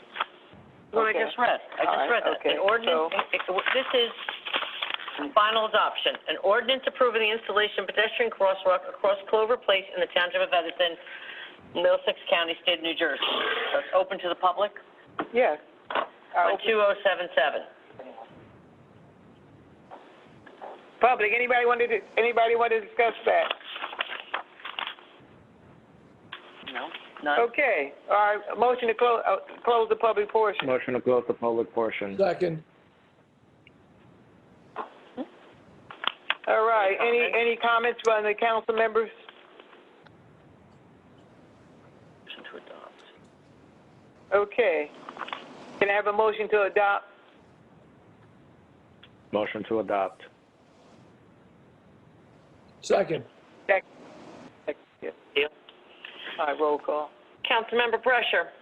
Yes. Councilmember Coyle. Yes. Councilmember Deal. Yes. Member Gomez. Yes. Councilmember Joshi. Yes. Councilmember Patil. Yes. Council President Chip Freeman. Yes. Okay. 2078. Ordinance approving the installation of a traffic control signal at the intersection of Plainfield Avenue, Kilmer Road in the Township of Edison. Open to the public. Anybody in the public would like to speak on that particular ordinance? Move to close the public portion. Oh, somebody's up. Yeah. Marie Orchid. Marie Orchid. Hi, thank you, Maria. council. Thank you for the opportunity. I just wanted a little clarification because I thought there was a light there. What does that mean to add another light? Is that a turning signal? Traffic control signal. Traffic control signal. Yeah, this is Carl O'Brien. This ordinance and the next few are lights that were already installed. What these ordinances are certifying the traffic lights so that they're actually accepted by the town because the county put them up. So it's just certifying the light. That's all it is. Thank you. You're welcome. Anyone else? Maria Wise. Maria Wise? Hello, can you hear me? Yes, I can. Hello. Quick question, just to piggyback off of Maria Orchid, regarding that light there in Kilmer and Plainfield. I know the light is already existing, and you're saying you're certifying a light. Is this to, by any chance, replace the light that was knocked down by a storm years ago and never replaced? I'm not aware of that situation. I just know that this information was passed along for acceptance of this particular traffic light. I'm not sure of the history of it. Okay, because we used to have a light there so that if you were on Kilmer facing Plainfield, it would actually give you the left turn signal so that you can make the left going towards the, the inspection station there.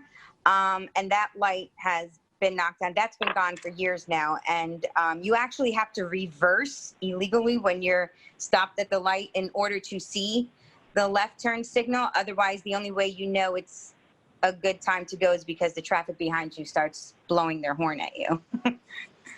So I was just curious if you're going to be repairing that. Yeah, as far as I'm aware, this is just an acceptance of the light that was installed. Okay. Okay. I'll keep all my other comments to the end. Thank you. Thanks. Thank you. All right. Wolfie Richmond. Who? Wolfie Richmond. Wolfie Richmond.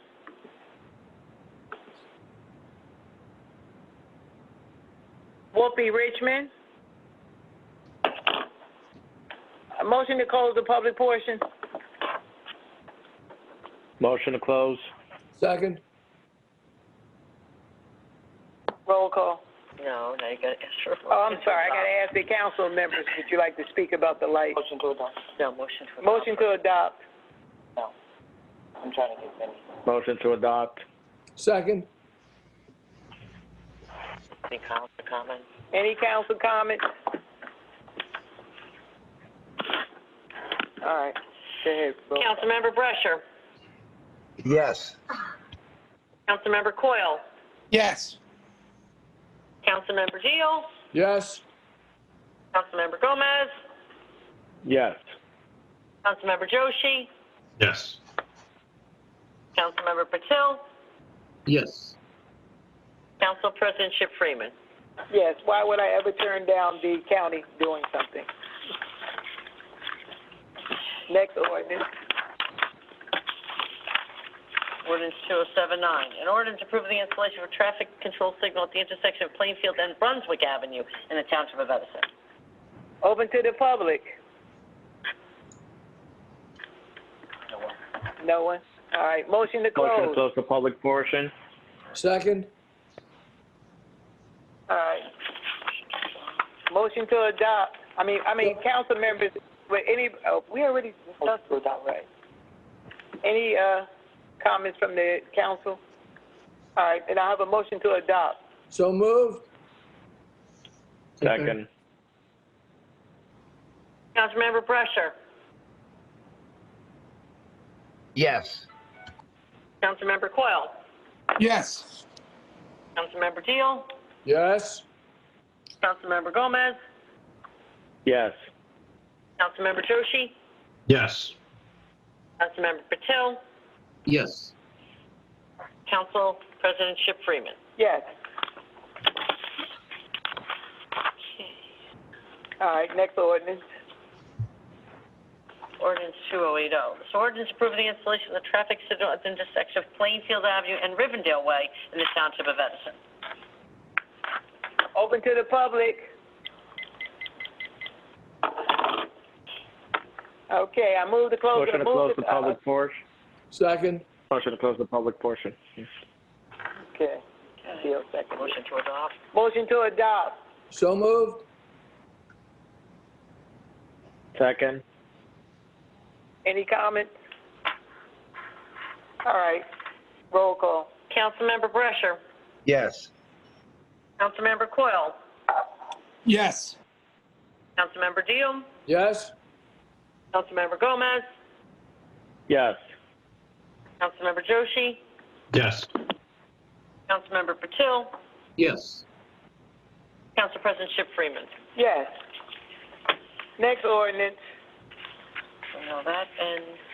No, that's it. That's What? this one, the ordinance for establishing parking.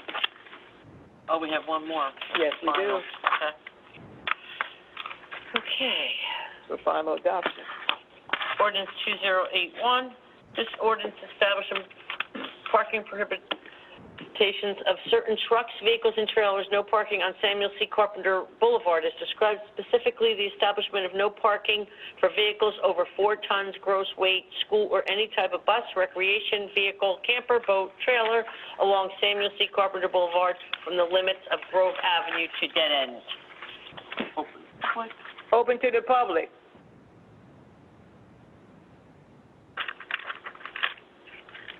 Anybody? Motion to close. So moved. Second.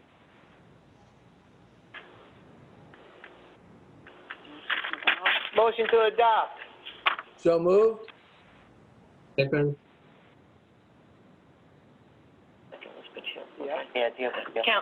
Councilmember Brescher. Yes. Councilmember Coyle. Yes. Councilmember Deal. Yes. Councilmember Gomez. Yes. Councilmember Joshi. Yes. Councilmember Patil. Yes. Council President Chip Freeman. Yes. That ends, I believe, all our final adoptions. That's our final adoption. Now we have new business. All right, our new business is proposed ordinance for public hearing set down for Wednesday, September 23rd. Read the ordinance, please. An ordinance authorizing a month-to-month storage of township vehicles and equipment. Can I get a motion to introduce?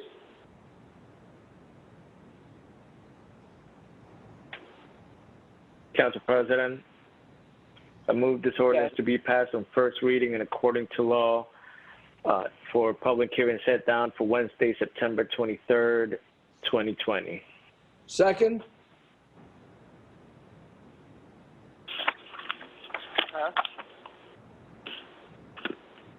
Council, yeah.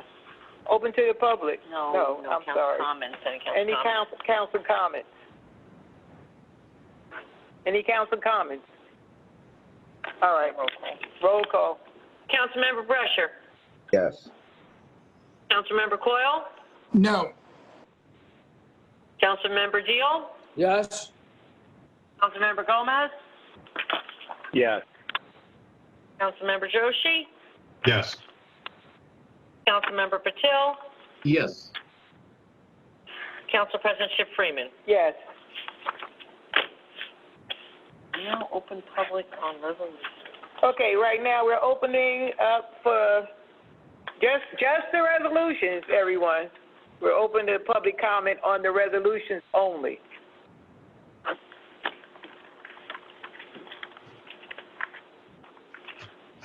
Motion to close the public portion? Second. Okay, moving right along. Okay, so at this time, does anybody want to pull anything for a separate vote? Yes, Council President? Yes.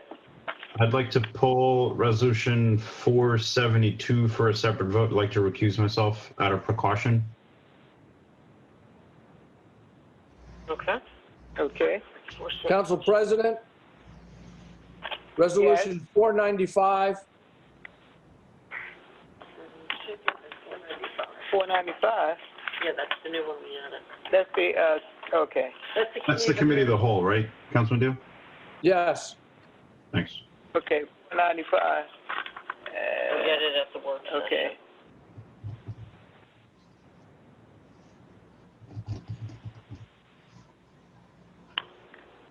Okay. Anything else? Anyone else have anything? Any other one? All right. So now we need a motion to approve consent agenda. Council President, motion to approve Okay. consent agenda without 495 and 472. Second. Deal second. Deal second. Okay. Roll call. All right, roll call. Councilmember Brescher. Yes. Councilmember Coyle. Yes. Councilmember Deal. Yes. Councilmember Gomez. Yes. Councilmember Joshi. Yes. Councilmember Patil. Yes. Council President Chip Freeman. Yes. So Now we are going to. now we go to 472. the tree bond. Somebody has to give me a. Council President, motion to approve Resolution 471. Second. 72. 472. Excuse me, 472. 472, I'm sorry, the one that Councilman Joshi pulled, 472. Second. Who's second? Deal. Deal. Okay. Councilmember Brescher. Yes. Councilmember Coyle. Yes. Councilmember Deal. Yes. Councilmember Gomez. Yes. Councilmember Joshi. I'm recusing myself. Councilmember Patil. Yes. Council President Chip Freeman. Yes. Okay. Yeah, Councilmember Deal, you pulled. Now we have R495, Committee of the, the Committee of the Whole Resolution. Councilmember Deal pulled it. Okay, yeah. I need a motion for If you that. want to comment, I don't know. Want to make a Council motion? President, motion to approve Wait a minute. Resolution I'm 495. the one who pulled it. Can I talk on it? Councilmember I was- Deal, 1 second. Councilmember Deal pulled it so he can comment on it. Thank you. Point of clarification, this is a recent addition. I'm not really sure what it is. Can I get an explanation? Council President? Yes. Yeah, Councilman Deal. The thought behind this was at the beginning of the year was for us to look into our finances. And really what it was to educate ourselves and also the public into how we stack up against other districts and where we are and areas that we might be able to improve upon. And I do know, like at our original meeting, we were going to bring in the person at our tax office, and we just never did. And to bring them in, at some obscure date that the public doesn't know about, we're not actually getting that message out to the public. So the idea here was for us to, have this committee, explore our finances in the town and see what type of, improvements maybe we can make, or maybe we are, running perfectly and efficiently. I don't have those answers at this time. But that was really the point of this, being that the council, I guess our job is to look over the finances of the town. I thought this was a good way to kind of get it out there to the public as a separate and distinct way for them to just look at us, looking at these finances. And that was really the intent of putting this together. Okay. Well, Councilman Brescher, I understand what you said, and I agree with the spirit of where you're trying to go with it. My experience with council committees as a whole is they're kind of last resorts.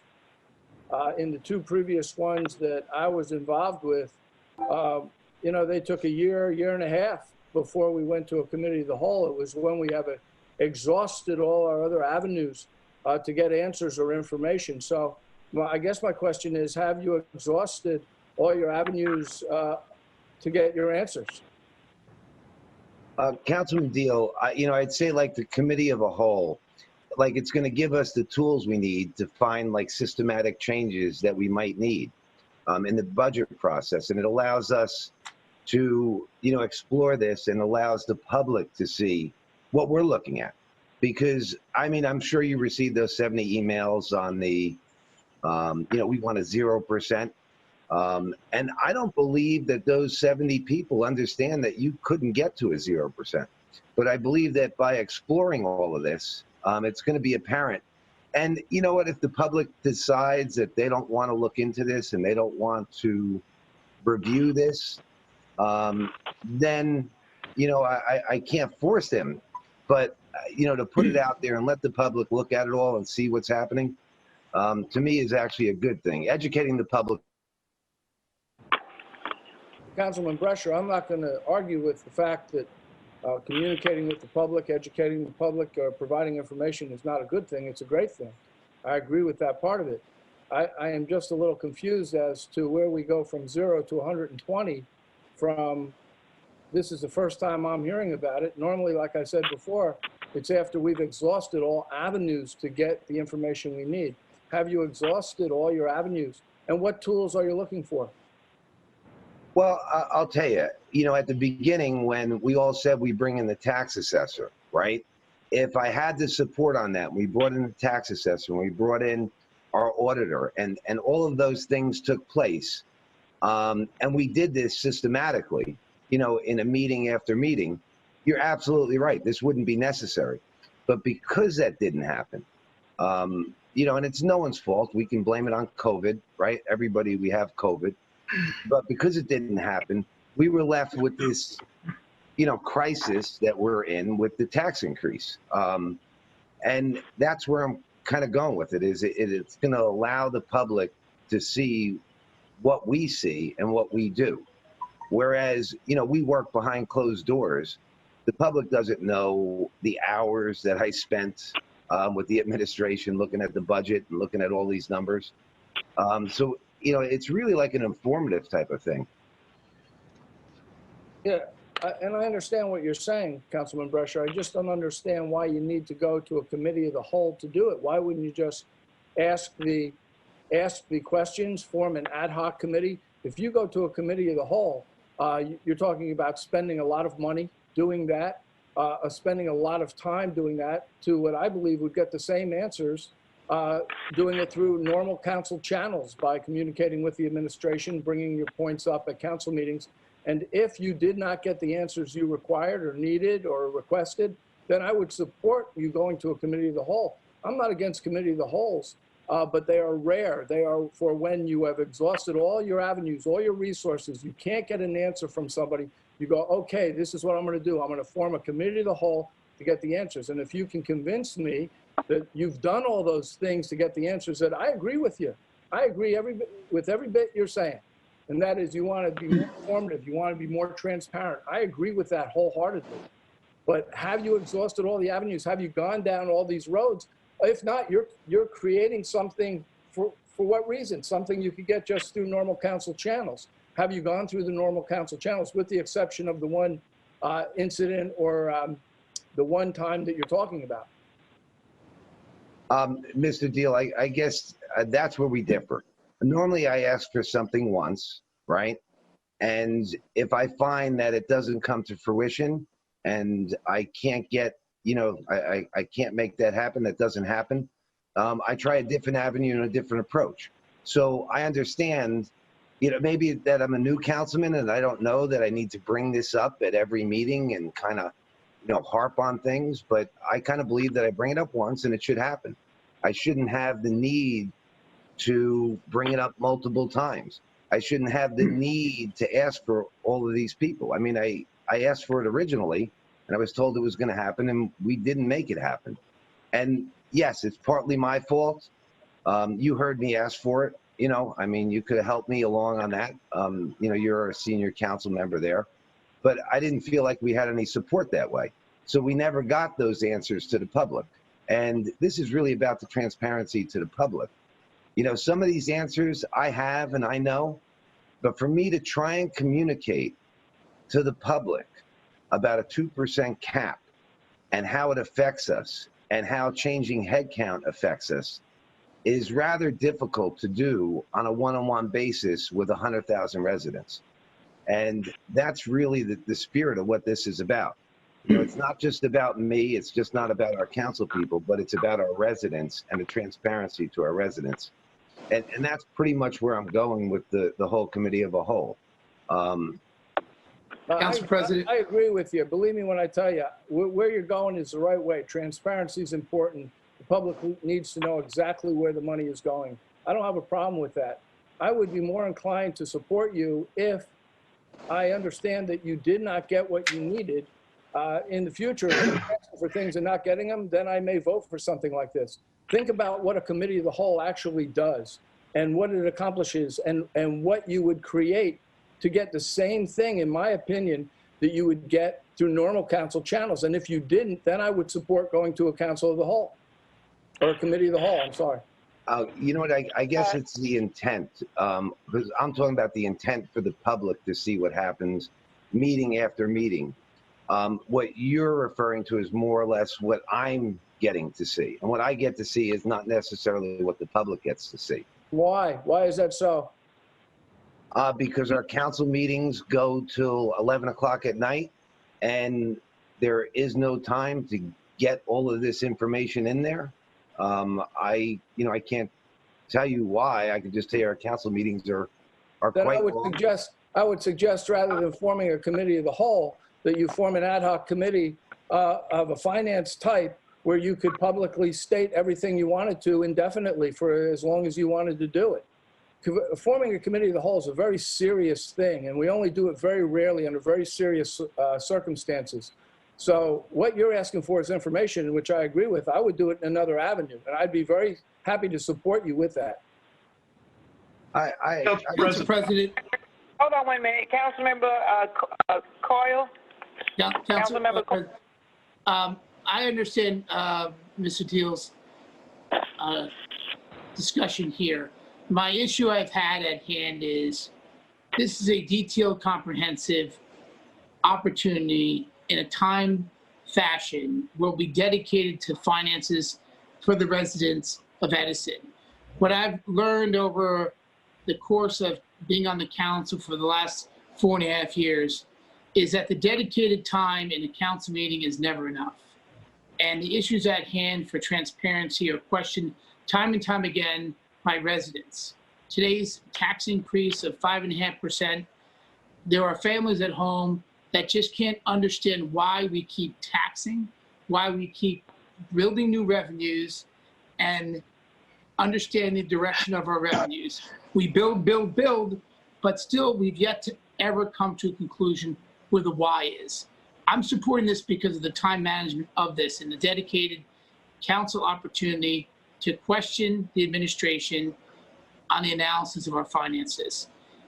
And I believe of the 12 councilmen, of the 24 council meetings a year, we invest about 50 to 70 hours in a council meeting. Each time I'm interrupted, I'm spending too much time asking questions. Over and over again, we're being cut off because of our time. The public's not happy because the questions we ask during a work session and combined meeting overlap into the time they want to make a simple comment on something that's important to them, but not necessarily part of the discussion we're having through the council president to the administration. I think this gives us a separate opportunity to dedicate the time and to ask questions on the management of our finances, the mismanagement of our finances, and understand a clear message to the residents of the dollar for dollar revenue received and how we detail and spend it. Thank you, Council President. Council President. Councilmember Joshi. I'd like to take a crack at this. So, Councilman Brescher, you would like to have a public forum to inform the public of how money is being spent. Am I generally correct? Money being spent, revenue coming in. Yes, everything to do with our finances. So Okay. that they know what we know. Okay. So that, while that's amazing in nature, and I wholeheartedly agree with that, it's important to recognize that a committee of the whole is an investigative committee that has subpoena powers. Whereas what you have stated, or what your desire is to have an audit done. Now, an audit can be done, a public audit can be done by simply hiring another accounting firm. I can support that. I can go down that path. I can also support, anyone else from our departments coming in and speaking. But what I don't want to happen is to have a theater or a theatrical show where we ask our tax assessor to come in and explain our own budget, which is literally our job.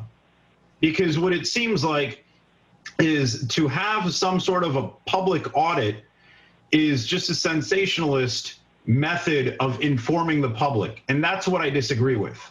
Because if you wanted to go line by line throughout the budget, another budget presentation, go things through that, then I can get on board with that very easily. Perhaps it's not easy for certain residents to be aware of where our caps are and what our limitations are, and I understand that. But that doesn't mean we go down the path of subpoenaing people and hiring an attorney, because the work that you want to do is financially based. There's a difference between an accounting firm and hiring an accounting firm, or hiring an audit versus hiring an attorney and asking for a subpoena. Those are two entirely different things, and they don't overlap. And that's the point where I'm not understanding. So if you can explain what the difference would be, that would be terrific. Okay. I want to ask one question. Because I'm new here. Now, we had a committee of the whole last time dealing with one piece of paper, right? About a flyer, correct? Correct. Could you explain that to me, Councilman Joshi? What was the difference in that one piece of paper than what Mr. Brescher is asking for now? So, I think there's more than one individual that can take a crack at that. Councilman Deal, would you like to start? I'd love to. Thank you very much. And that is that after a year and a half of asking everybody we could ask, local law enforcement, county law enforcement, state law enforcement, everybody, to help us find who was responsible for the racist flyer, we were getting no cooperation. We were initially from our local police department. I will say the chief was keeping me updated. But then when it went to the AG's office, suddenly the communication stopped. We had no communication. Our letters, our requests went unanswered. We had resolutions asking the AG to respond, unanswered. It was a year and a half of frustration that finally led us to create, as Councilman Joshi said, a court. When you create a committee of the whole, you're creating court where you subpoena people, you investigate people, and you saw what happened.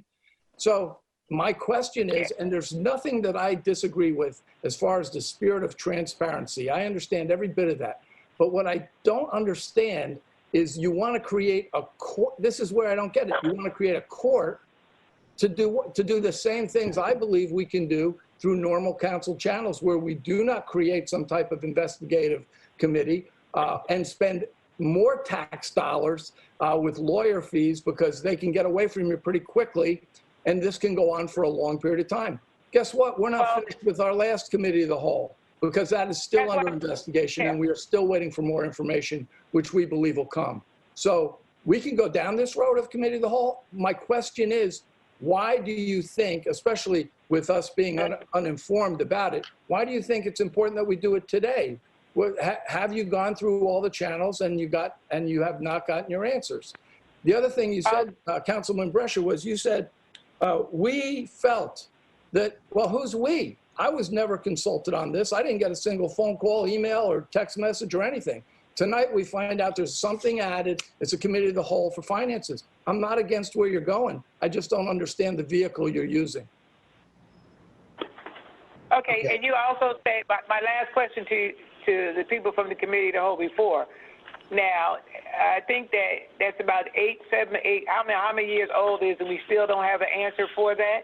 We're working on it, Council President. We haven't given up. I want to let the public know that we have not given up. This is a law. It's hard to do. When you investigate and you subpoena people, we had people who were not complying to our subpoenas. We had to subpoena them 3 times.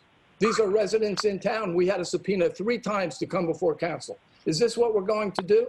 With who? With an auditor? We'll ask the auditor to come. If he doesn't, we get another auditor. I'm not really sure why we're going down that road. Councilman Dio. No, I didn't want to, 1 second. I just wanted to know for sure, because majority of people, when I was not around at that time, are still questioning, and they think that was done as a political ploy. They think that it was done. Now, I told them I don't know because I wasn't there, but they think it was done that way because now it seems like it just disappeared. So now that the public can hear you now saying that you're still interested in it, then I guess that would make a difference to them. Thank you. All right. We are. Yeah. Thank you, Council President, for bringing that up. We are not at liberty to divulge all the parts of the investigation. That's not how investigations work. It is extremely frustrating that it's taking this long. But guess what? We kind of figured that we'd have to go down a long road. We're willing to go down that long road. We haven't given up. There's more information coming to us. And hopefully we will bring this to a conclusion. There's nothing political about this. This was a flyer that embarrassed our township. It made national, international news. And I think we need to find out who did it. Okay, Councilmember Brescia? Yes, I just like to say that, you know what it is, I guess we hear about our taxes year over year over year, and the public hears it. And, you know, I mean, this is basically taking a different approach, because the approach we have been taking, I don't believe has worked in getting out to the public. Now, there's no disrespect in that. I'm just saying this is a new approach. Now, we had certain council members and they didn't vote on this budget tonight, okay? And to be quite honest with you, I'm not questioning anyone's vote, but in the committee of the whole, we can get those councilmen their answers, you know, and we could see and explore, you know, why we didn't get the extra funding for the COVID at this time. Maybe it was expected to come next year. I don't know. But the public doesn't understand.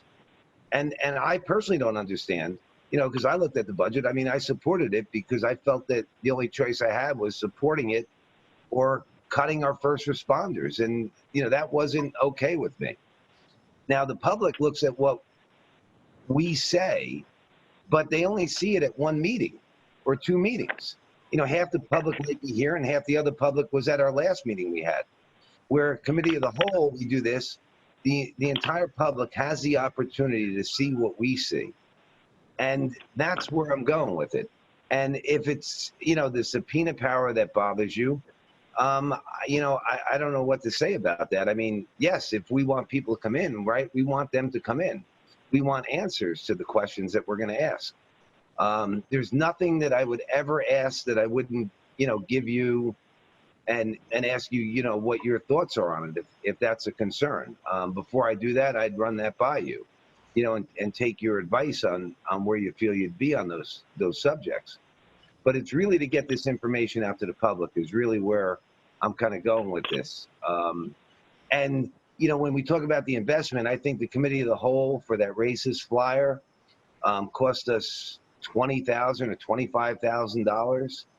A $25,000 investment for the public to see where this is, all our money is, and our income is, and let them, you know, we have 100,000 residents. Some of those residents might have an idea on financing, or, you know, we don't really know.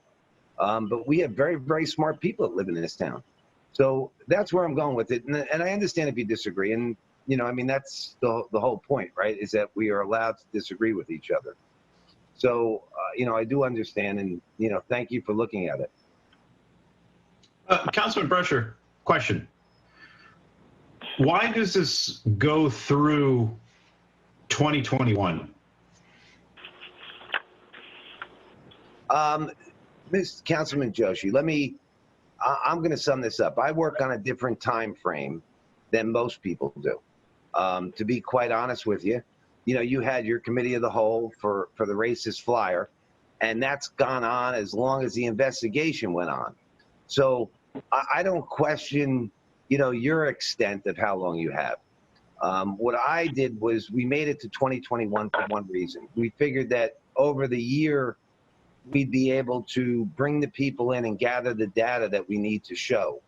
And that's why it said 2021. I mean, you know, we like to put a date on it and, you know, have an ending date. So that's my goal. My goal would be to actually achieve that before the end of 2021. But it allows us the time to gather that data and, you know, speak to everybody that we need to speak to. Okay. So do you agree, or do you feel that an attorney, because that's what you're asking to do, hiring an attorney is more efficient than an auditor for essentially a forensic accounting that you're looking for?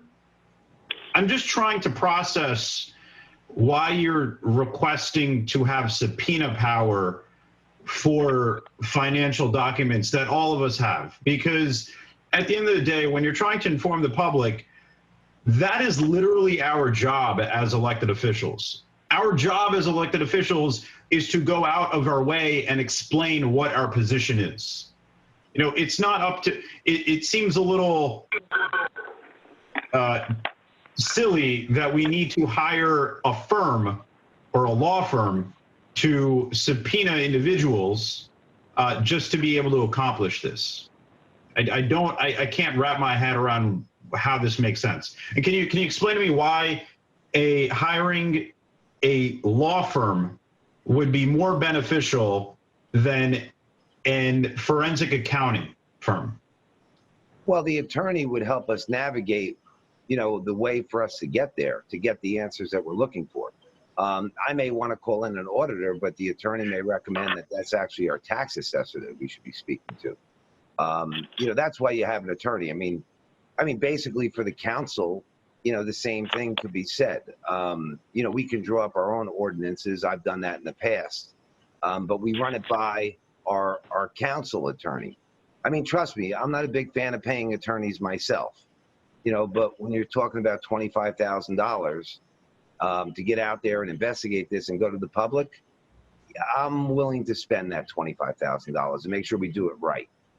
So have you spoken to our tax assessor? Yes, I have. And you feel that our tax assessor did not give you sufficient answers? I think our tax assessor needs to come in and explain to the public her perception and then hear my questions and hear what it is. Like we talked about, and I know yourself and myself have went back and forth on spot assessing, right? And the definition of spot assessing would be one of the things that would come out, and the attorney would be able to weigh in on that because we disagreed on principle on the word spot assessing. So that would be a classic example of why you actually need the attorney there. You know, here it is. I have an opinion. You have an opinion. She has an opinion, but the attorney can get us the correct opinion. And I did look into what I said, and I stand by what I said. So, you know, having an attorney to back things up like that, I think is very important because that kind of takes care of the gray area. See, again, I don't think my question was answered how an auditing firm, how is it possible that, I mean, what it seems like is you're trying to speak to the tax assessor and you're trying to get her to come in. That seems like a very easy and simple task.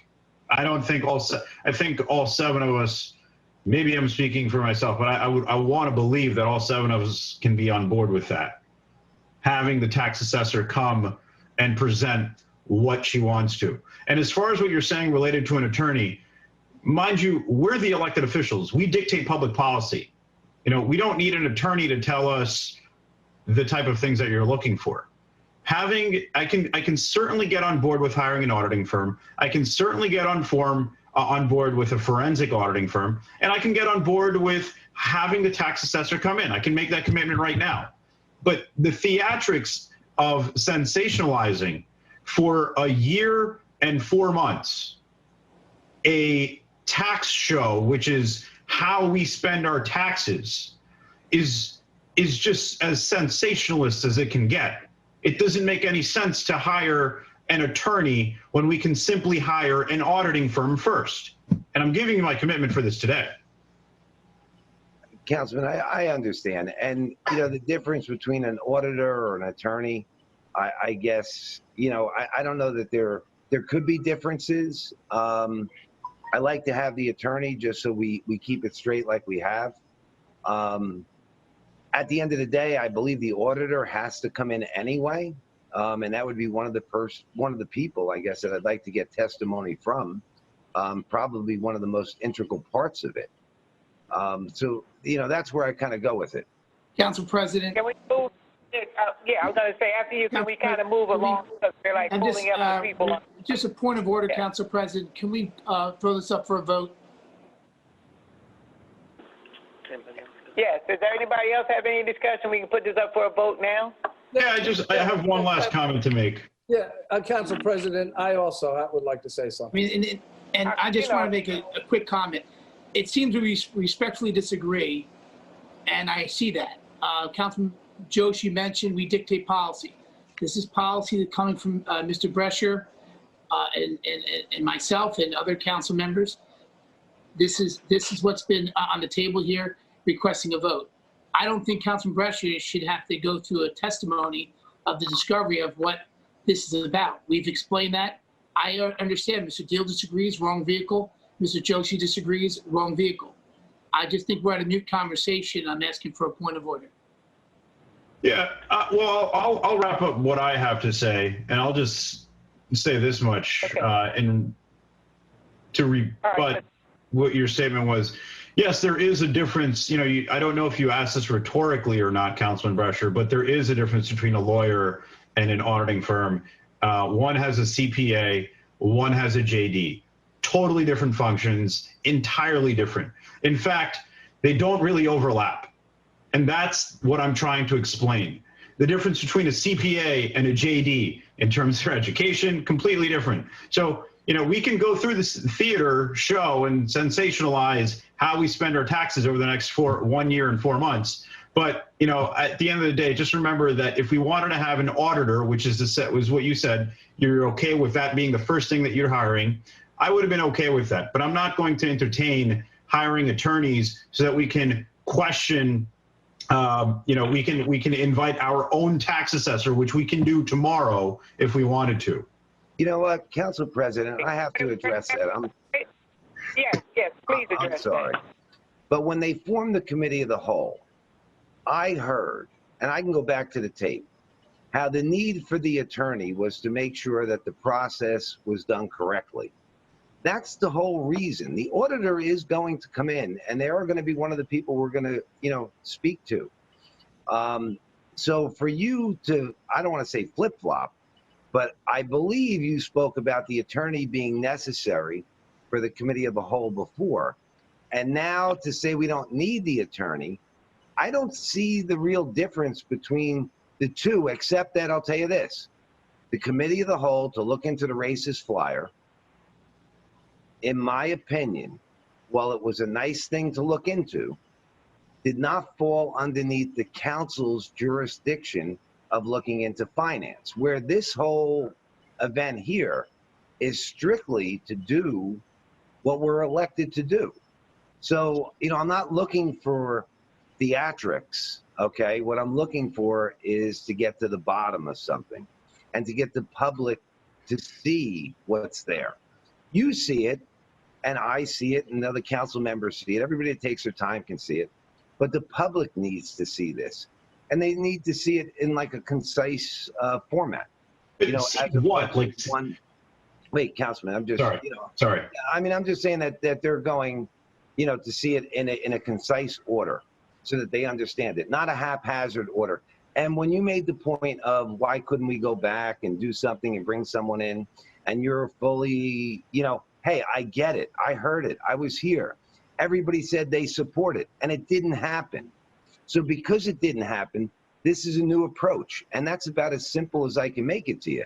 I mean, if you would have supported me and upheld what you said you were going to do, which was, support me in bringing those people in, and those people came in, we wouldn't be where we are today, probably. But that didn't happen.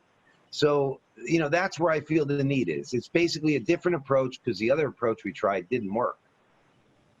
Council President, I'm going to wrap up my comment here. I just have a quick question, and that is, if the end result is to have the auditor come and testify or meet publicly, the question is, do you need a committee of the whole to get that done?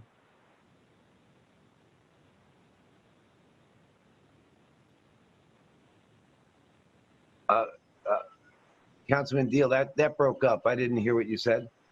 My question is, do you need a committee of the whole and a lawyer and the formation of a committee of the whole, an investigative committee, to have the auditor come in, or do we have the auditor come in?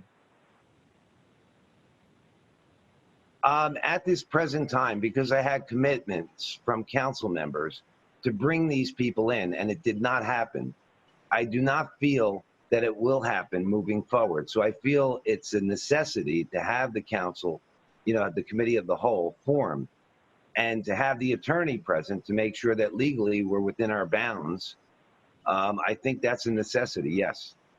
If the council asked the auditor to come in and the auditor refused, what do you think would happen to the auditor? I don't know. Seeing the way government works, maybe he gets a raise. I can't answer that for you. All I can say is that I asked for this. Everybody agreed. We can go back to the tape and replay that council meeting. I'm glad to do that. And it did not happen. So that's why I'm trying a different approach now. Now, if when everybody said, I support you, Mr. Brescher, and they did, and they brought these people in and said, hey, Mr. Brescher would like to see this, we wouldn't be here today discussing this for the last, 20 minutes.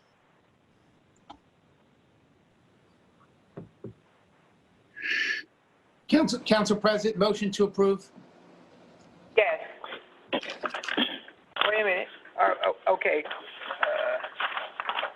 We have a motion to adopt. Second. Roll Second. call. Yes. Councilmember Brescher. Yes. Councilmember Coyle. Yes. Councilmember Deal. You're muted. No. Councilmember Gomez. You're muted. Thank you. Abstain, need more information? Councilmember Joshi? No. Councilmember Patil? Yes. Council President Ship Freeman? Yes. 1, 2, 3, 4 yeses. Yeah. All right, passed. All right. Moving right along. Now we are open for the public oral petitions and remarks. Now we're open. Now you can start calling in now. All right. Maria Orchid. Where? Maria Orchid? Hi, thank you. Maria Orchid, Edison, New Jersey. My first question is, can we have more speed check machines posted on the poles? I noticed that we have the speed check machine on Amboy Avenue, but can we have more of those stationed around Edison? Check on the traffic study on Post Road and the Boulevard of Eagles. I'm having a softball game to raise donations for the Hands of Hope, and that would be on Saturday, September 19th from 1 to 6 p.m.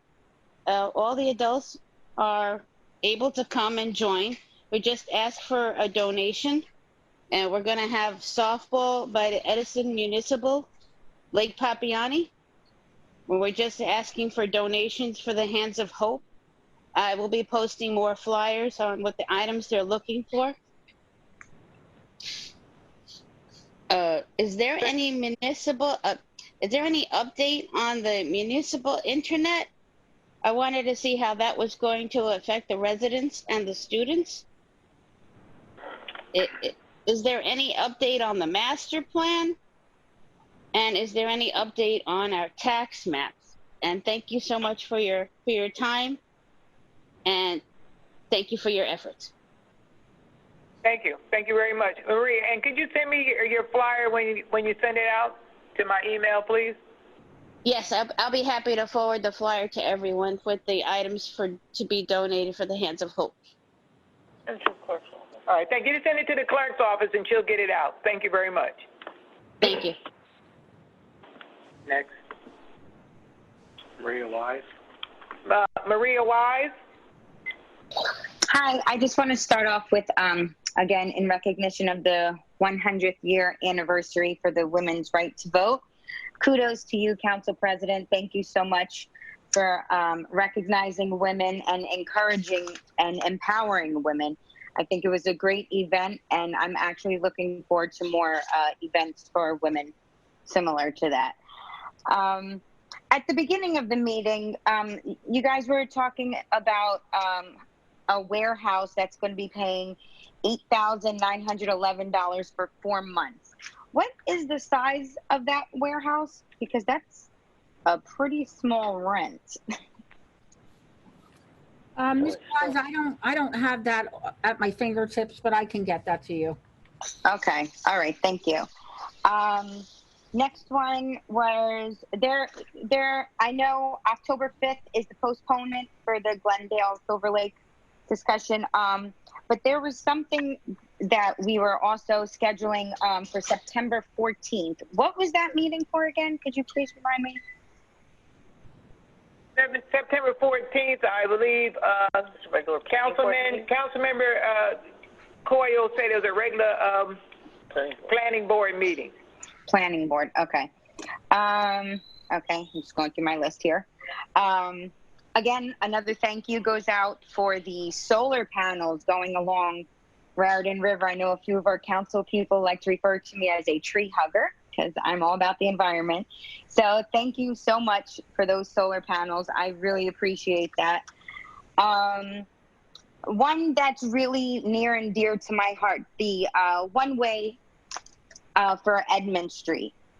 Those council members that have been here for quite some time, or those that just know me, know my brother was killed in that section of Edmond Street and Route 1.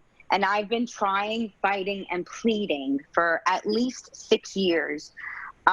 So I do appreciate the one-way sign, the one-way street. I think it's a great step in the right direction. I've been begging to get some type of flashing sign in that area just to alert the traffic that there is a traffic signal up ahead so that we can get somewhat of a control of the traffic flow, because prior to that Plainfield Avenue Route 1 section, the next light is until I believe it's New Brunswick.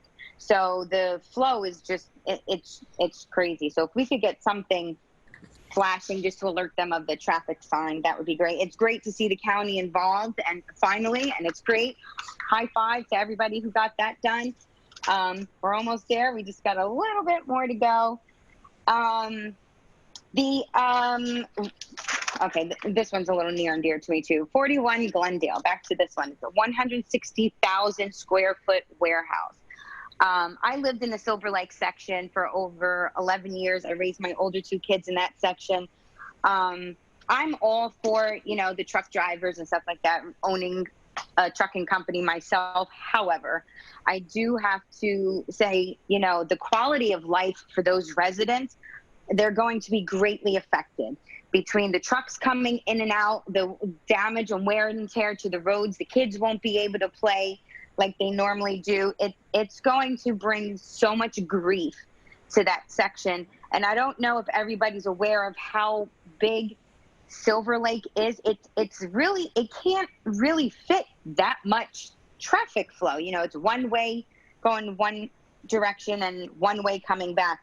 And, having trucks coming up and down that area it's going to be a disastrous headache. I mean, granted, it's being built on toxic land. We know that. That's another conversation for another day. But, the residents there, they're going to be greatly affected. So I just wanted to point that out there. And I believe I just have one more point here. I have everything written down because I had so much to say this whole time. Last thing I'm going to say is regarding the racist flyers. This has been going on for, I want to say 2 or 3 years now, if not more.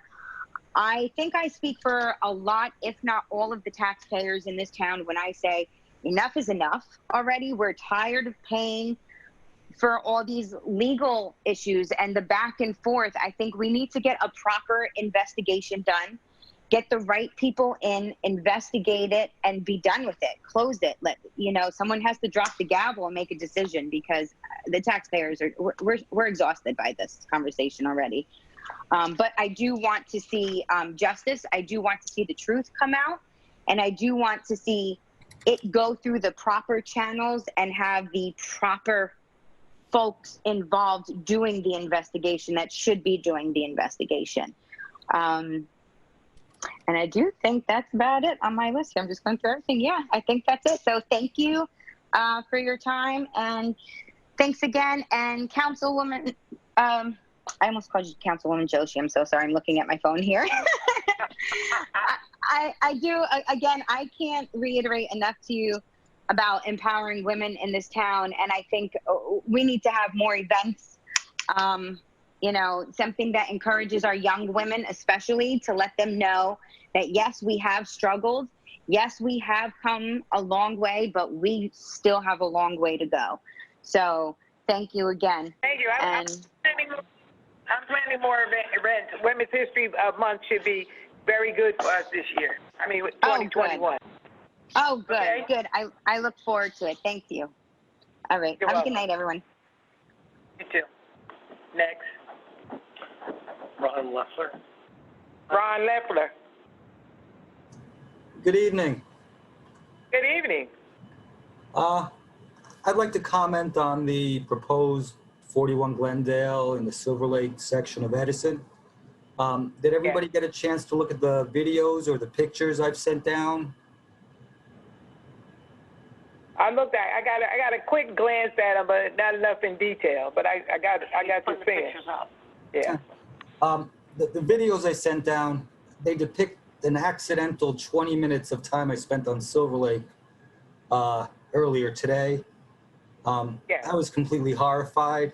I was thinking to myself, these poor residents that live on this streets, the road's only 20-something foot wide, and there's cars parked on both sides, and tractor trailers are coming up and down the street in the middle of the road into the opposing lane of traffic. They're intimidating the cars, pushing them to the side, or even pushing other, smaller, bicycle riders to the side as they come down the street. As I'm videotaping from the sidewalk, the truckers start slowing down and thinking I'm taking video of them, how fast they're going. But the speed is not the problem on this street. It is a problem. We did see some trucks go down very fast. The picture that's on the screen right now, there's a car going down the street and you see the truck taking up the entire lane. There's no room for the truck to begin with. He's got maybe 2 feet on one side and 3 on the other, perhaps. The picture's not zoomed in properly, but that's basically all that's left on that street on the road. So what's the grave concern is the noise that they make as they're coming toward you. When they're on top of you, they pass you. The trucks bounce along the roadway. The engines make the noise. And then when they're slowing down, they hit that engine brake that makes that loud sound, and their brakes squeaking. And it's not 20 feet of noise that you hear. These tractor trailers are 70 feet long, and they're rolling down the street. They bounce on the little potholes, and you actually feel them as you're standing there. You smell the exhaust. It's probably, you could probably hear this whole thing echoing inside your house, in your living room, because the houses are close to the road in that development. But when 2 of these trailers come down together, it's not twice as bad. It's exponentially bad. And these people hear this all day long in their living room, in their bedrooms, in their kids' rooms, and all they want is some peace and quiet to raise a family, and they don't have that. So they want to put a warehouse at the end of the street, and the street was never intended to handle this sort of traffic. It's zoned light industrial at the end of the street, and somehow that doesn't require a variance, but it was never intended to house a 160,000-foot warehouse. I don't think anybody ever imagined, least of all the residents, that one day somebody would come in and put a warehouse the size of 3 football fields. It's going to be 45 feet high. The houses are 25 feet tall. This is going to be 20 feet higher than the houses that are in the neighborhood. You're going to see this from Woodbridge Avenue. You're going to see this from the Turnpike Bridge. I want to move on to the 200-foot rule, because this was a big issue. Nobody was aware that there was a planning board meeting on August 31st, let alone the information that was given out to join the meeting was incorrect. But the 200-foot rule, it's ridiculous. The Code of Edison requires that the neighbors that live within a 200-feet zone get notified. How much sense does it make that only 30 families in a neighborhood that has 400 houses get notified? The road, Silver Lake, in the least should have gotten notice of this. So I don't want to talk too much about Glendale. There'll be other opportunities, and I don't want to take up too much time. But I asked the council to take a look at this 200-foot rule, send the recommendations or ordinance or whatever you guys do, or whichever the other departments do, send the message down the pike regarding this 200-foot rule. The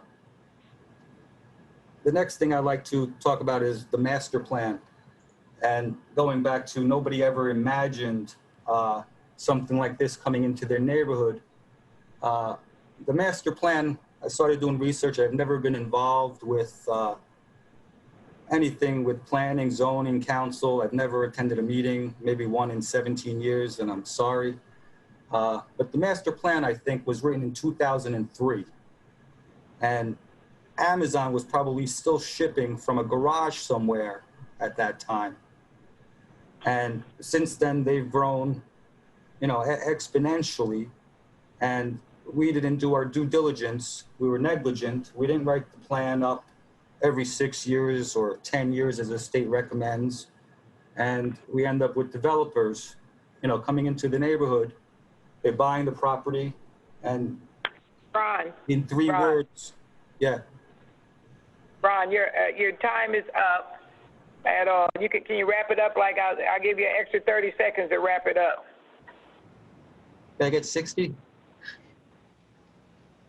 Okay, since you did show the pictures and stuff, and that was part of your presentation, I'll give you 60 seconds. And we counting them down now, Ron. All right, I'll talk fast.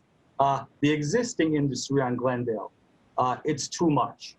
Railroad Construction Company is down there. They have cranes in their parking lot. How did cranes manage to get down Silver Lake? I'm sure that's not allowed.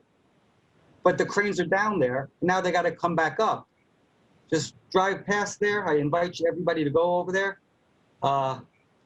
Mr. Coyle, thank you for bringing this issue up. We're coming into this party a little bit late, and it's kind of typical that we're going to rely on the residents to police what's going to happen here. And, I've talked to neighbors, there are trucks driving on their lawns every day, and they're taking videos, and they keep calling the police, but nothing happens, and they just have to call and call and call, and we need to prevent this from ever happening. I set up a Facebook group. It's called Silver Lake Edison, one word, Silver Lake Edison. I asked that all the council members attend to join it up and to take a look at what's going on, watch our pictures on our video. All right. Okay. Thank you. Silver Lake is everybody would like to know. Thank you, Ron. I gave you an extra minute, so thank you very much. Council President, just want to comment.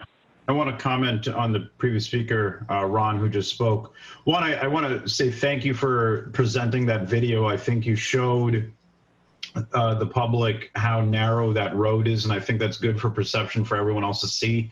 I agree with every point that you have made, 100%, but it's important to remember that we are the council, and it goes to the planning board. So make sure that the residents that are concerned about this do go and show up to the planning board and speak out there. That's the right forum to voice their opinion. And I can't tell you how many times things come up, but people don't actually show up where and when it matters at the planning board. But other than that, I wholeheartedly agree with you, especially with your comment related to the master plan.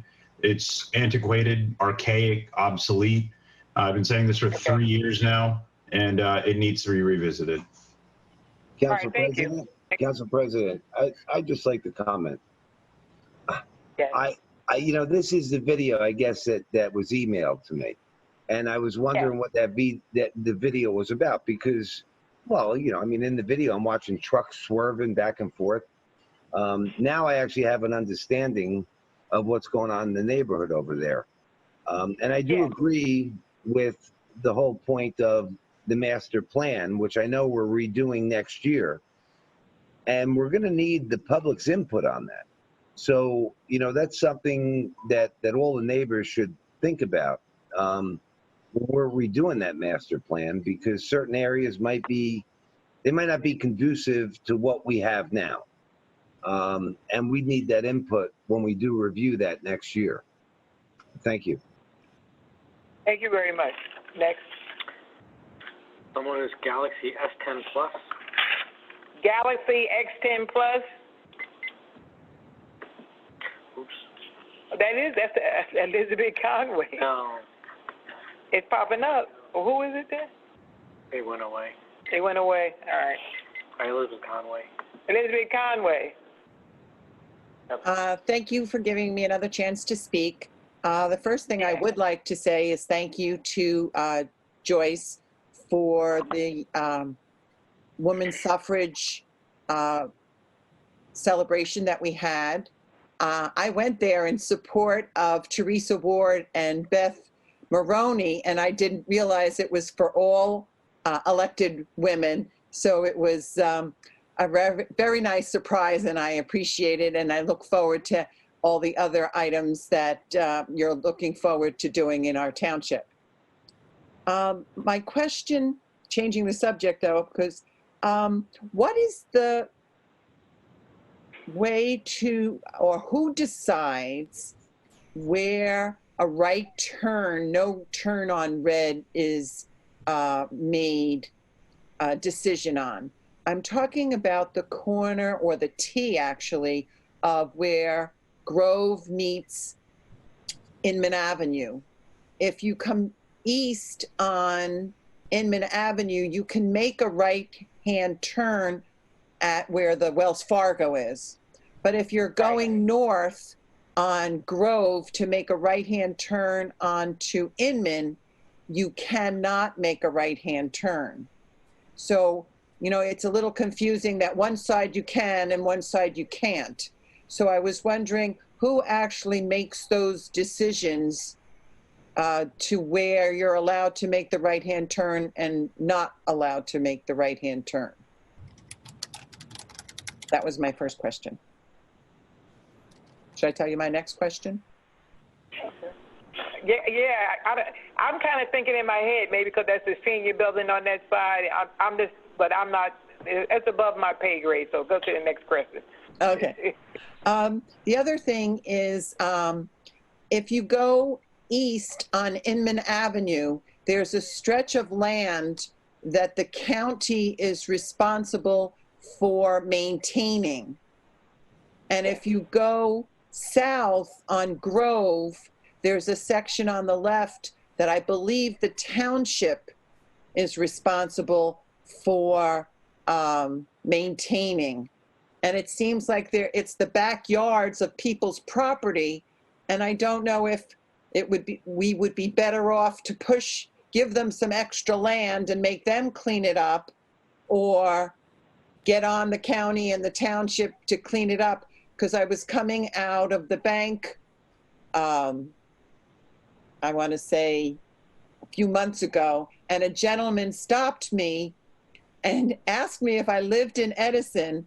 And I said, yes, why? And he said, I'm just looking at this neighborhood and it's disgusting. He said, nobody maintains this area. He says, and I bet you pay a lot of taxes. And I just looked at him and laughed, and I never got to ask the question. But could we either get on the county to regularly clean up that area and the township there, or get the individual homeowners to give them more land and have them maintain those properties? Because I know when I go out walking, it's like a minefield going around weeds and bushes and God knows what else is there. So could we look into seeing which direction we want to go in for those two areas in particular? And I'm sure there's more areas in town that could go in the same direction. Elizabeth, if you could get all that information and send it to me, and I could forward it to our DPW director, because we were having, another person was having a problem like that on like a paper street. Soon as we took it up to code enforcement and taking care of it, the DP director, that whole area was cleaned up in a matter of a week or so. But Edison is so huge, you would have to, if you could get me all that information and get me where each spot is located, I can give it to our DP director, and she can, and send it up to our code enforcement people, and they can check it out. And right after, right after the cleanups, they'll be able to, well, during the course of the cleanups, they'll be able to see it. But if you get all that direct information specifically and outlined and get it to me, I'll make sure it gets to the right people, and I'll make sure that it doesn't look that bad, because We're into aesthetics. If you don't believe me, ask Councilmember Joe Coyle. He'll be happy to know that, you know, we're going to clean up an extra place. All right? Yes. So Yeah, this I was just asking because I didn't know whether, you know, it's an ongoing thing for both the county and the township, whereas if we could go in a different direction, then we wouldn't have the responsibility to the cleanup. I assure you, just get me all the information. I assure you, send it to me, and I assure you we'll have somebody look at it in the next couple of weeks or so. And what about the right turn? Hey, listen, you're asking too much now, Liz. As far, this is Carl O'Brien, the engineer. As far as that intersection, Inman is a county road, so any type of turning movements for the traffic light would need to be discussed with the county. Okay, but you're turning from Grove, and that's why I question, you're turning from Grove, which is not a county road. But it's still all a county traffic light intersection. Okay. So we could discuss it with them. Yeah, I'd appreciate it, because one side of the street you can, and one side of the street you can't. So from Grove on to Inman, you're looking for a right-hand turn only lane? No, just be able to turn right. Gotcha. It's no turn on red. That's what the sign says that she's talking. Because I've gone up that street many a time. That's what she's talking about. Right. Well, Going from Inman to Grove, you can. Yeah. And he says it's a county road, so I don't, you know, so that's a county road, Inman Avenue. So the light there is for the county road. So I hear exactly what Carl is saying. Sometimes we don't understand those different things, how they work, but I find out more and more about what's county and what's a local road. It's completely two different things. But anyway, your time is up. And remember, get all that information to me, and I'll have somebody checking on it in the next couple of weeks. Thank you. Will do, Joyce. Thank you. Welcome. Brett Baker. Brett Baker. Good evening, Council President, Council members. Thank you for the time. First, just want to say thank you, Council President Chip Freeman, for your work on last weekend's event celebrating women's suffrage. I agree with Ms. Wise in her celebration of the great contributions many of our elected officials have contributed to the township over the years. I continue to celebrate the great diversity of our elected officials, and I'm grateful to see us continuing to celebrate that diversity. I'd like to use that opportunity to also highlight that the Human Relations Commission remains unseated and unformed, and per Code 2104.2, the Human Relations Commission is hereby empowered to make recommendations for the development of policies and procedures, and it goes on and discusses things such as sexual orientation or gender. And so I'd like to take this opportunity as we celebrate the diversity of our township to hopefully rekindle the existence of the Human Relations Commission to ensure that we're achieving what we hope to achieve as a township. I'd also like to say thanks to Chief Bryan for a quick response to some traffic concerns on Grandview Avenue. If you haven't been up and down Grandview Avenue, parking is getting incredibly tight. And earlier this week, I believe last week, it actually caused a police officer to need to engage a traffic stop in the middle of traffic, causing a safety concern for both residents walking, drivers passing by, and then just ultimately the officer as well. And so hopefully we can continue to look at both what traffic congestion looks like on Grandview Avenue, just to ensure our officers are safe during that time. Would also like to say thanks to Councilman Brescher and Joshi for some quick responses around some concerns that occurred on Grandview Avenue related to the recent road construction there, and similar to Township Engineer Bryan for those conversations about the process.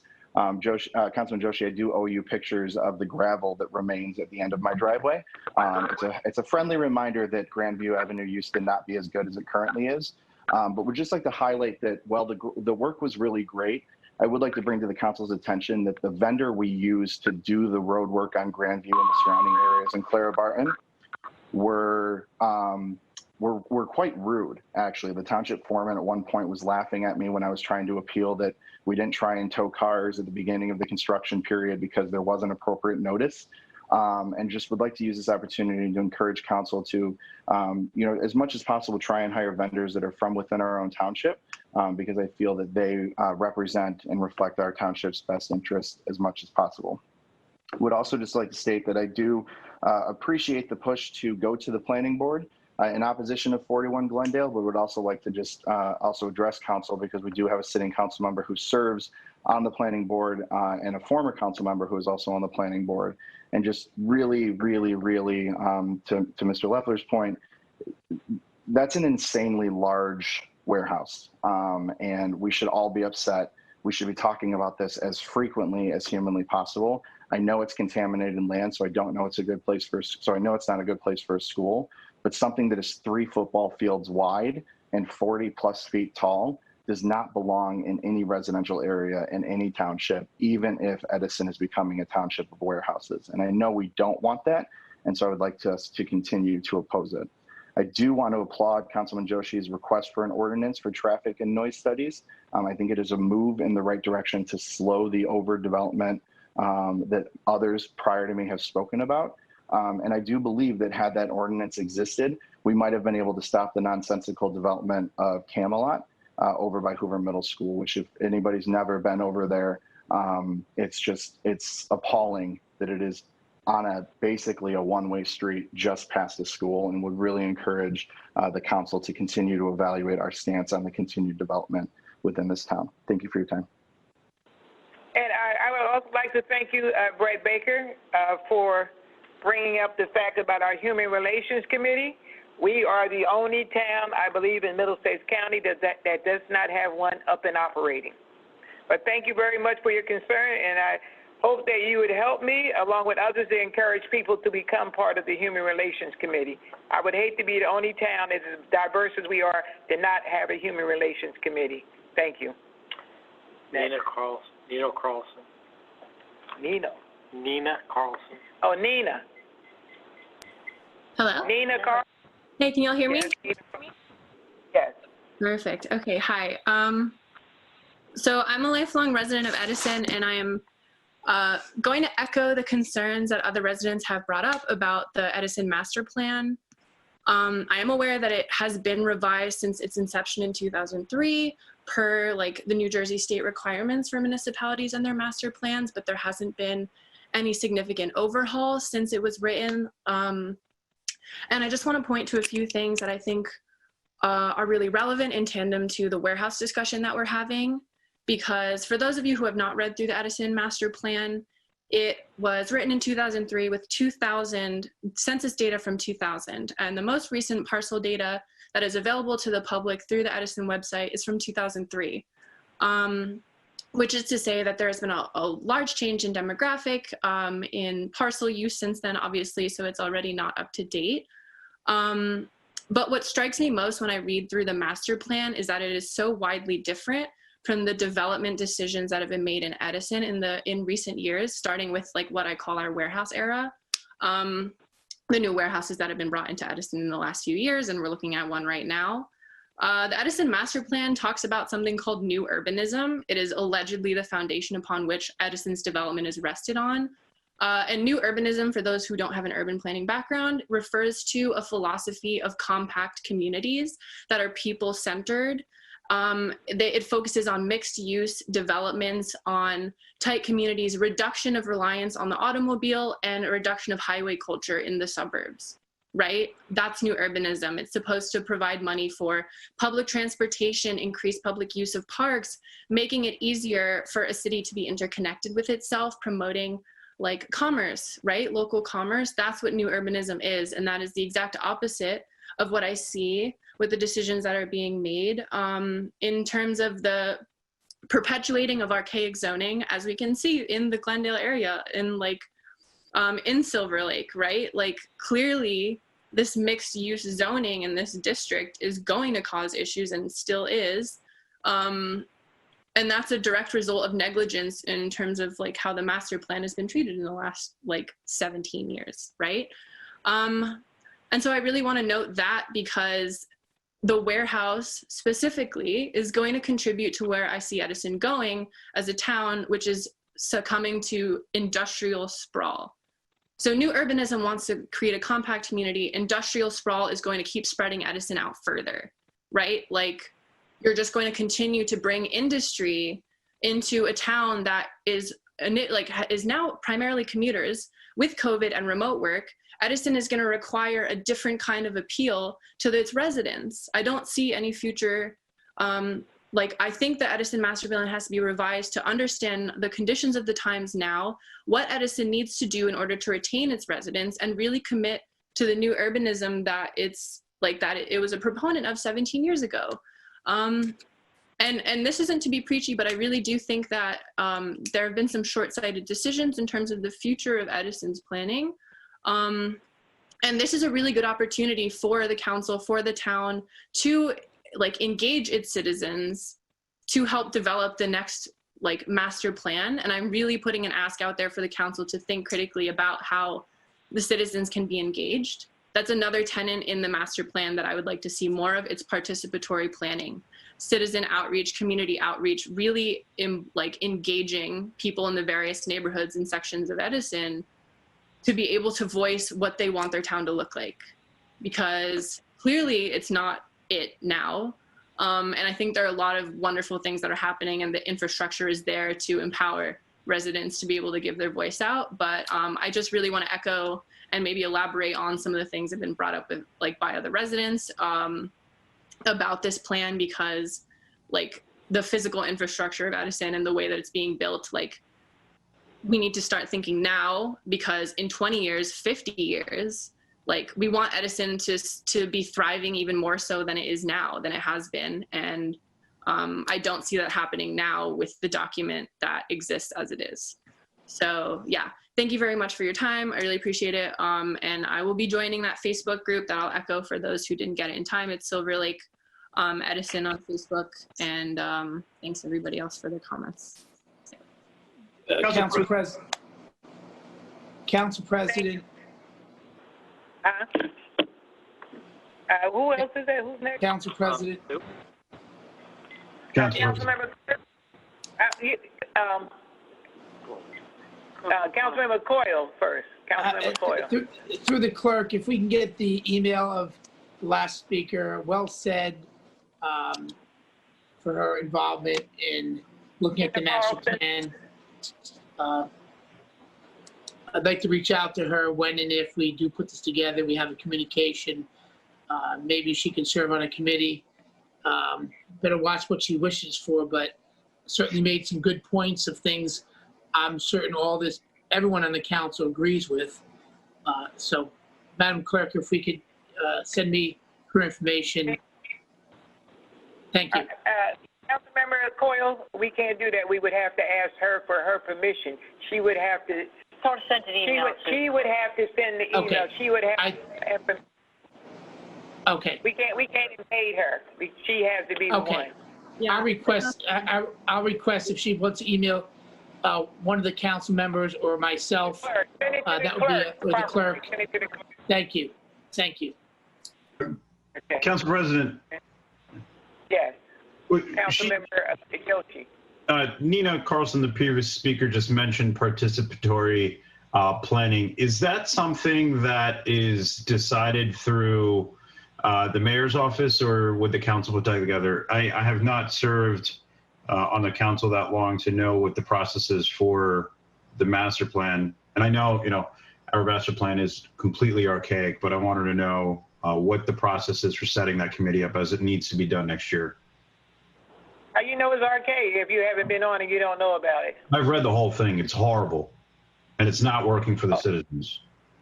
Oh, okay. I was just wondering how you know it was archaic, because you said in one breath you didn't know, and then in the second breath you said you read it. So I'm just trying to keep everything moving straight.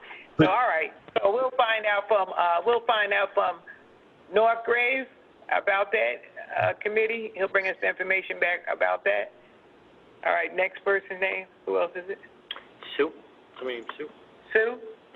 Okay, Sue.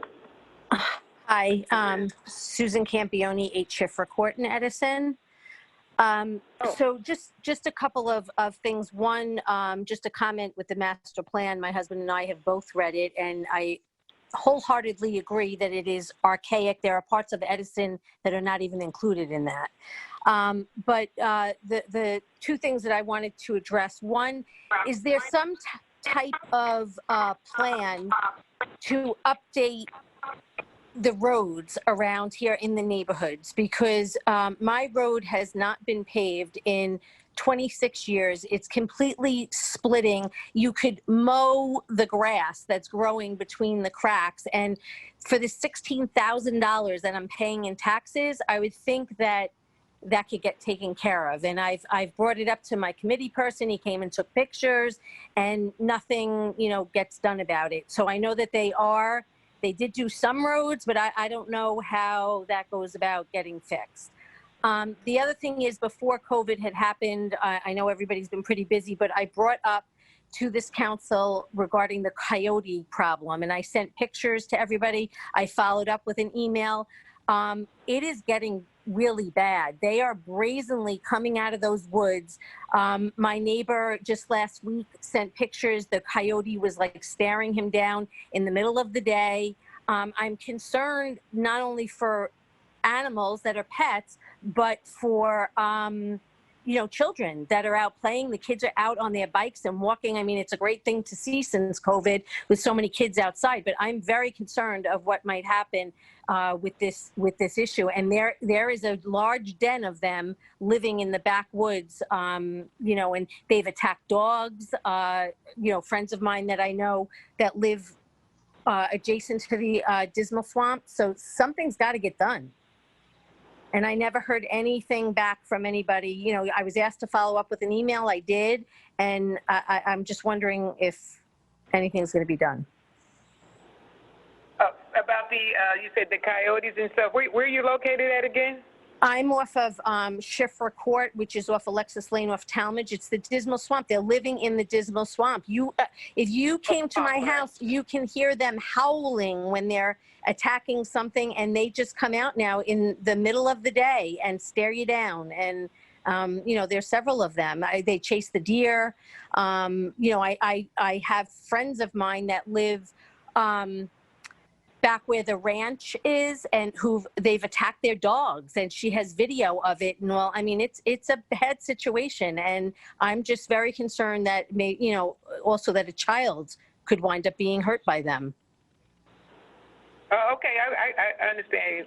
And as far as you, from the school system, as we talked about a master plan, I don't know if you were around at the time, but I served on the strategic planning committee both times.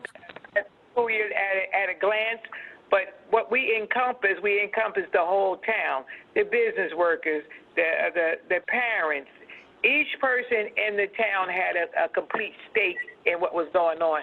I wouldn't want us just some council members somewhere to decide which direction we would go in, but it would have to be a total community involvement.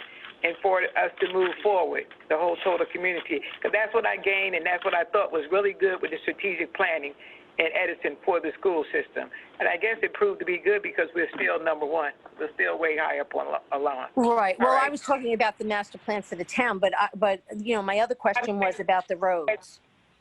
Yeah. We should interact that same way. I'm saying that we did the strategic planning. We need to do the same type of exercise as we do for the town, encompassing every single person that's within the town that has a stake in the town. Okay? Right. All right, thank you. Thank you very much. Next. John Sue. John Sue. Hello, hi. Thank you, Council. John Shu, 219 West Shirley Avenue. Just like to thank Joe Coyle for bringing up the Glendale warehouse earlier, and for bringing attention to that, and also for Sam for the suggestion on the ordinance for the traffic study, and I really appreciate that. I guess my question is, how much influence does the council have with the planning board?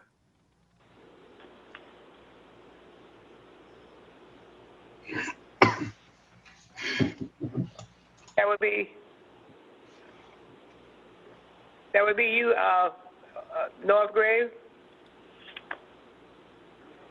William Northgrave. I'm here. Yeah, I'm not sure I understand the question. How much influence does the council have? Can they overrule the planning board? Yeah, I guess I don't think they can overrule it, but like how much involvement can they have with the work with the planning board? I guess there is a council member on the board currently. Yes. Yes, Councilman Coyle serves as the liaison between the council and the planning board. Okay. Basically, the planning board is appointed, and they will, they hear applications and they determine whether things are consistent, with the dictate of the land use regulations in the town. I don't know that the idea that the council doesn't control the planning board. It's not like the planning board Right. has to answer to the council. Right. Does Joe Coyle have a vote on the planning board? Yeah, you're a voting member, correct, Councilman? Yes. Yeah. Okay. That's one vote. Yeah. Okay, thank you. Well, I do encourage the council to get involved in the effort. It looks there seems to be a lot of community involvements and a lot of a big effort to try to stop the warehouse from being built. I know one thing that wasn't mentioned, I don't think was mentioned, was there's typically about one accident a week on Silver Lake from the trucks coming down. So it's really hard to, some residents have to park on the street because of their homes. And also, when they have friends over, their friends will get hit by the trucks. So it's just not a very good situation there. And with the warehouse, things would definitely get worse. So I do ask the council to get involved if possible, to join the Facebook group, maybe to attend the planning board meeting. I do invite them to be involved in this effort. Council President, John, I'm very glad you brought that up because there's a petition that just went up right now, and I just saw it. It says, send a message. It's from the Edison Democratic Organization. It's on Facebook right now. It says, send a message to Freeholder Director Rios, Council President Joyce Ship Freeman, and Council President Samir Joshi, which is myself, related to Silver Lake Avenue. But to be abundantly clear and factually speaking, this petition that is going out right now is perhaps the person that set it up has no idea what they're talking about, because I cannot vote on this. My position is abundantly clear. I don't like it, but I cannot vote on it. So whoever signs this petition, and Council President, as you know, we're going to get a certain amount of emails. Just know that you're signing this petition. An email may come to us, but we do not have a vote. So I want you to stop and think about, even whether you should sign this petition or not, because the council does not have a vote on this matter. And I encourage you to go to the planning board, and that's that's the proper forum to go about discussing this. Council President. Yes, Councilmember Coyle. Could Mr. Northgrave enlighten the residents of what they can do? As a voting member, I'm here and the planning board, I have to listen to both sides of the testimony on that day. But could Mr. Northgrave enlighten the residents of what, in his experience, what residents can do in the direction of their objection for those who don't support or do support? It's kind of sad. Projects come through Edison, and a lot of residents don't know the direction of what they're able to argue, or whether they could seek assistance from an attorney. It's kind of a broad area, Councilman, but I'll do my best. Basically, the first thing is, as indicated by the number of people participating in this meeting, the most important thing is make sure you go to the meeting and listen to what's being said. You have the opportunity to, if you want to hire your own counsel, if you want to band together. There was a group in North Edison that opposed the expansion of the skilled nursing facility. My understanding, and I don't do much land use law. I do redevelopment, but I don't do land use. I don't do the actual applications. But that was a zoning board case, but it's a similar concept. They hired their own counsel and came forward and let the board know, why they opposed the project and the grounds on which they opposed it. You can't just go in and say, I think this is a bad project. If the zoning allows it, if it's consistent with the, the bulk requirements, the heights, the uses, that really is what you have to, is what you would have to attack. Just because you don't like something necessarily isn't always that helpful to the planning board, but telling them why it's inappropriate or why it's not consistent with the land use regulations, that's really what either one of the land use boards, the zoning board or the planning board, would need to hear from the residents.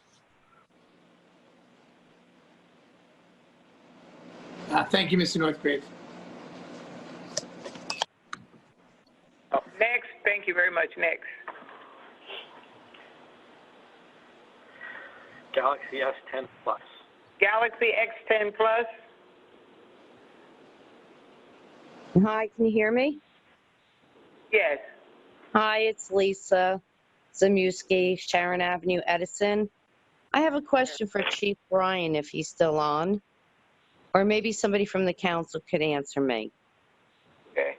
I'm trying to find out the medication drop-off that they have at the police station. With COVID-19, is that still open for use? No, at this time it's not. Absolutely, from what you said, because of the COVID-19, Lisa. Okay, so where would I go to dispose of old medication that I need to get rid of? What I would do is call the local hospital. Okay, you would think that they would have it? I'm hoping, if you wish, you could email me tomorrow. I'll check for you, or I would just hold on to it until it opens up. Yeah, I would rather not do that. I mean, it's just taking up space, and I just don't feel comfortable holding on to that stuff. So I'll do that. I'll email you. Perfect. And then, I'll find. okay, and then secondly, the animal shelter. Does anyone know what's going on with the animal shelter? With that post that was going around, if that's a factual post. The mayor told me he was going to do an investigation into it.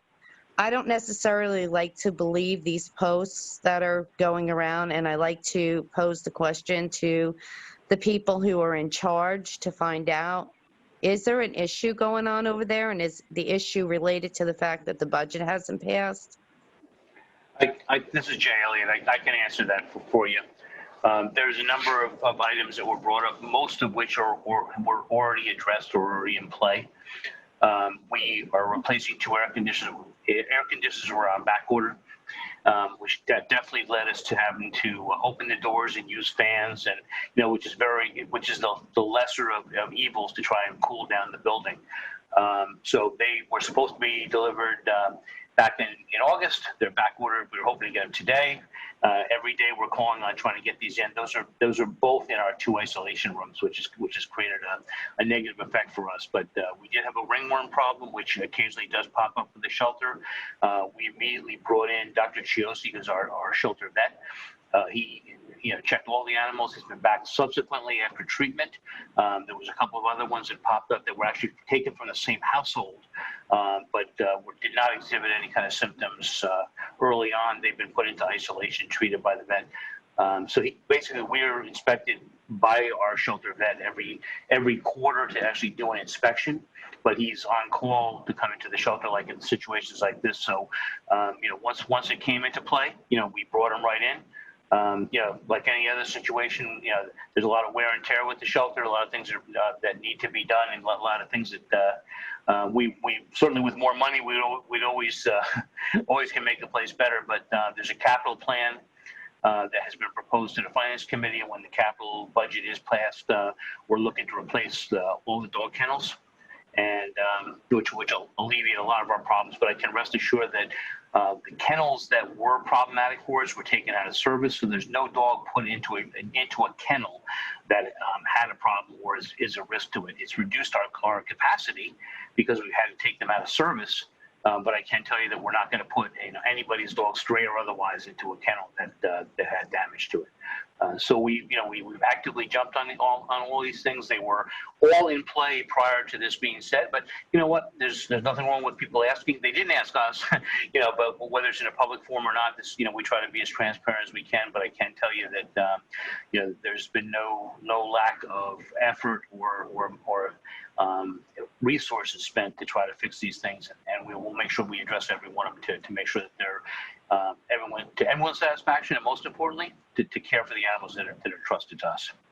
No, I understand that because I've been in the animal shelter and I've seen it's clean. I don't think I've ever seen a problem like that, and I know the picture that they used on that post was an old dog, because that dog was an Akita, and you don't have an Akita in your shelter. So that's where my confusion was. Were they using an old picture and making old accusations, or are these factual statements that are currently going on? No, like I said, I don't want to comment too much onto Facebook, and there's a lot of groups that I'll be perfectly blunt, that don't like municipal shelters, and I understand part of the rationale, but we are a municipal shelter, and we do the best we can. And you're right, I'm very proud. We have some very good staff that do a great job of cleaning. We get on the converse side, we get a lot of folks that send us emails and post back and say, you know what, really clean place. Didn't smell. Expected to see horrible things. Didn't see them. So we get it's a little bit of give and take on both sides.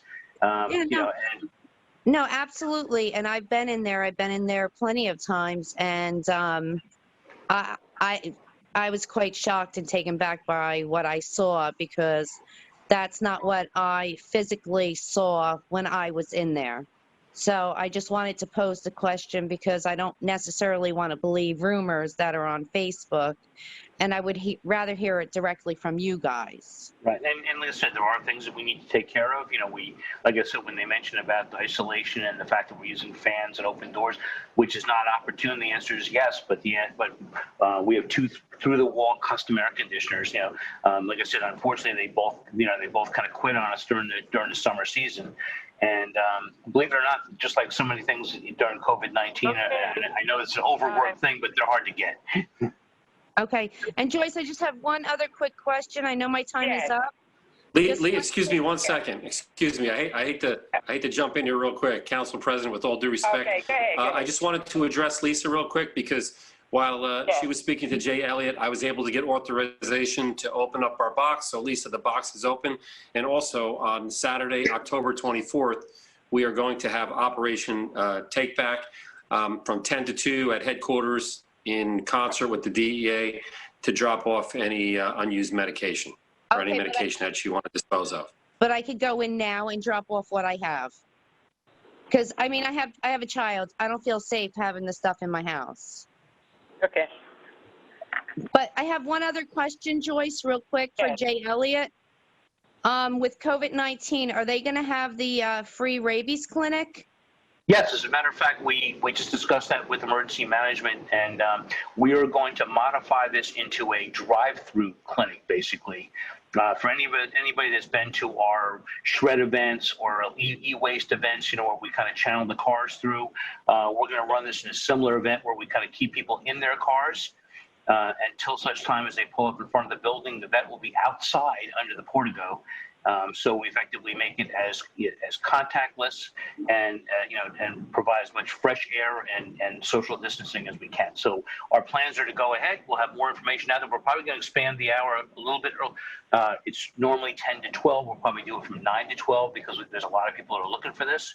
But we'll have something out very shortly. But the answer is it's our intention to go forward and lot of support. And since Chief Ryan's on the call here, the support we needed was from the auxiliary police and a number of folks to kind of help that happen. And they've given us their backing to help maneuver the cars in and out of the parking lot for us. Okay. Okay, all right. Thank you so much. Have a good night, guys. You too. Thank you. Thank you. Yes. Kate Duarte? Kate what? Keith Duarte? Katie Duarte. Oh, Katie Duarte. Hi. No, you said it right. It's my wife. She actually had to step away. My daughter's crying. This is Joe Duarte. I live in Westminster Place. We have a concern. We're calling regarding the Glendale warehouse. Yeah. Our main concern is there's no continuous sidewalk on Silver Lake. There's no sidewalks on a lot of the side streets around Silver Lake. And there's the street leading to Swaley Park has no sidewalks. So I don't know how all this extra traffic is going to be accommodated without sidewalks for people to safely walk from one side of town to the other. May I ask a question? Are the people that are talking about Glendale, are they sending letters and are they attending the planning board meetings who have the most power? Well, I know I attended the Middlesex meeting and that portion got postponed because they went to a traffic study. I believe it got postponed to October 13th or 14th, which was kind of silly because the Edison one is October 5th. So I don't know how Edison can have one meeting before the other one.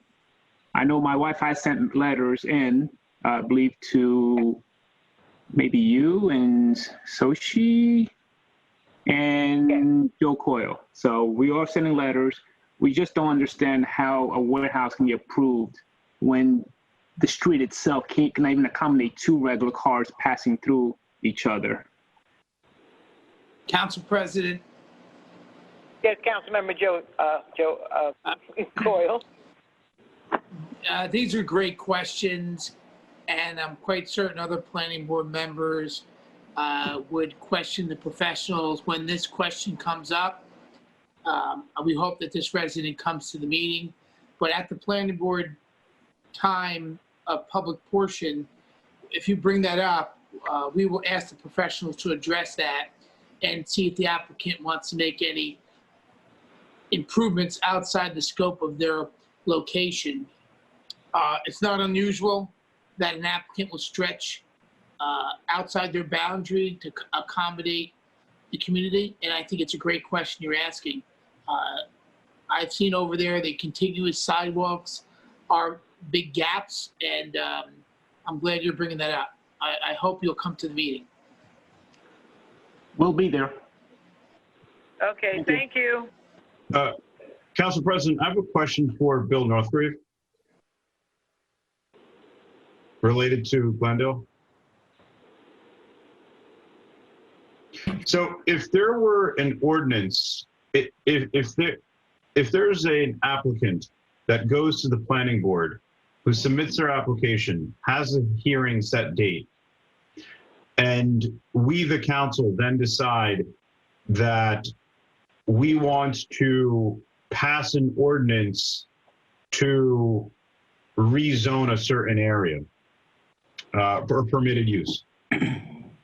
Is that applicant then grandfathered in to their application, or does it have to pass after a certain timeline?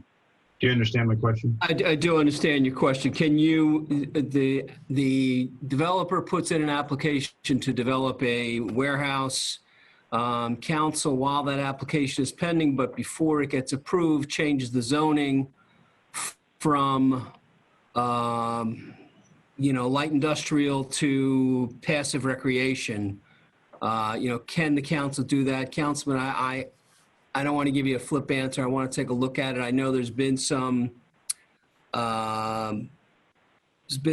litigation in that area. I can tell you I have some concerns that even if you do have that power, it's not without potential impact to the township. But I don't want to just give you an off-the-cuff answer.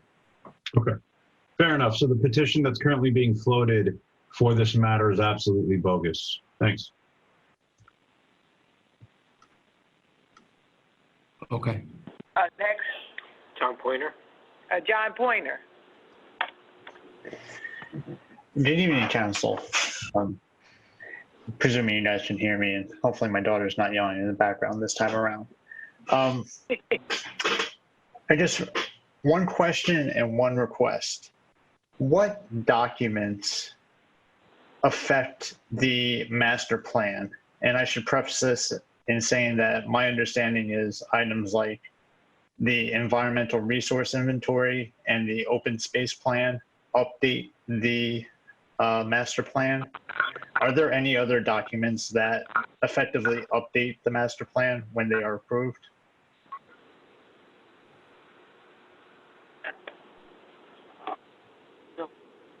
Yeah, John, there's, I'm trying to pull it up. There is, it looks like about 17 different things that would go into the master plan. And even those have subparts. There would be a statement of objectives, principles, a land use plan element, community facilities plan, utility service plan, circulation plan, recreation plan, conservation plan, economic plan, yada, yada, yada. Gotcha. So there's a whole bunch of things that would go into it. I guess then on the request end, and I understand this may be a little difficult because of, to Mr. Northgray's point, the quantity of items that could implement it. I was unaware that there was actually a 2011 straight update to the master plan, of which when I emailed Cheryl, she expeditiously provided me the update that was given, but that PDF was not on the website. Is there any way to like have that information on the website and or possibly have it condensed into where the master plan files are located, just for public reference? Because I think a lot of people would find that helpful.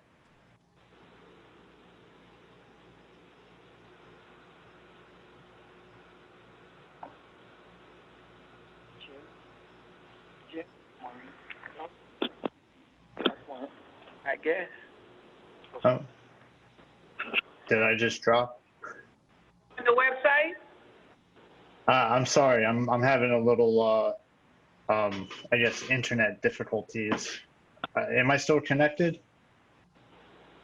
Who you, John? Yeah. Yeah, John. What exactly did you what exactly did you want to be posted on the website?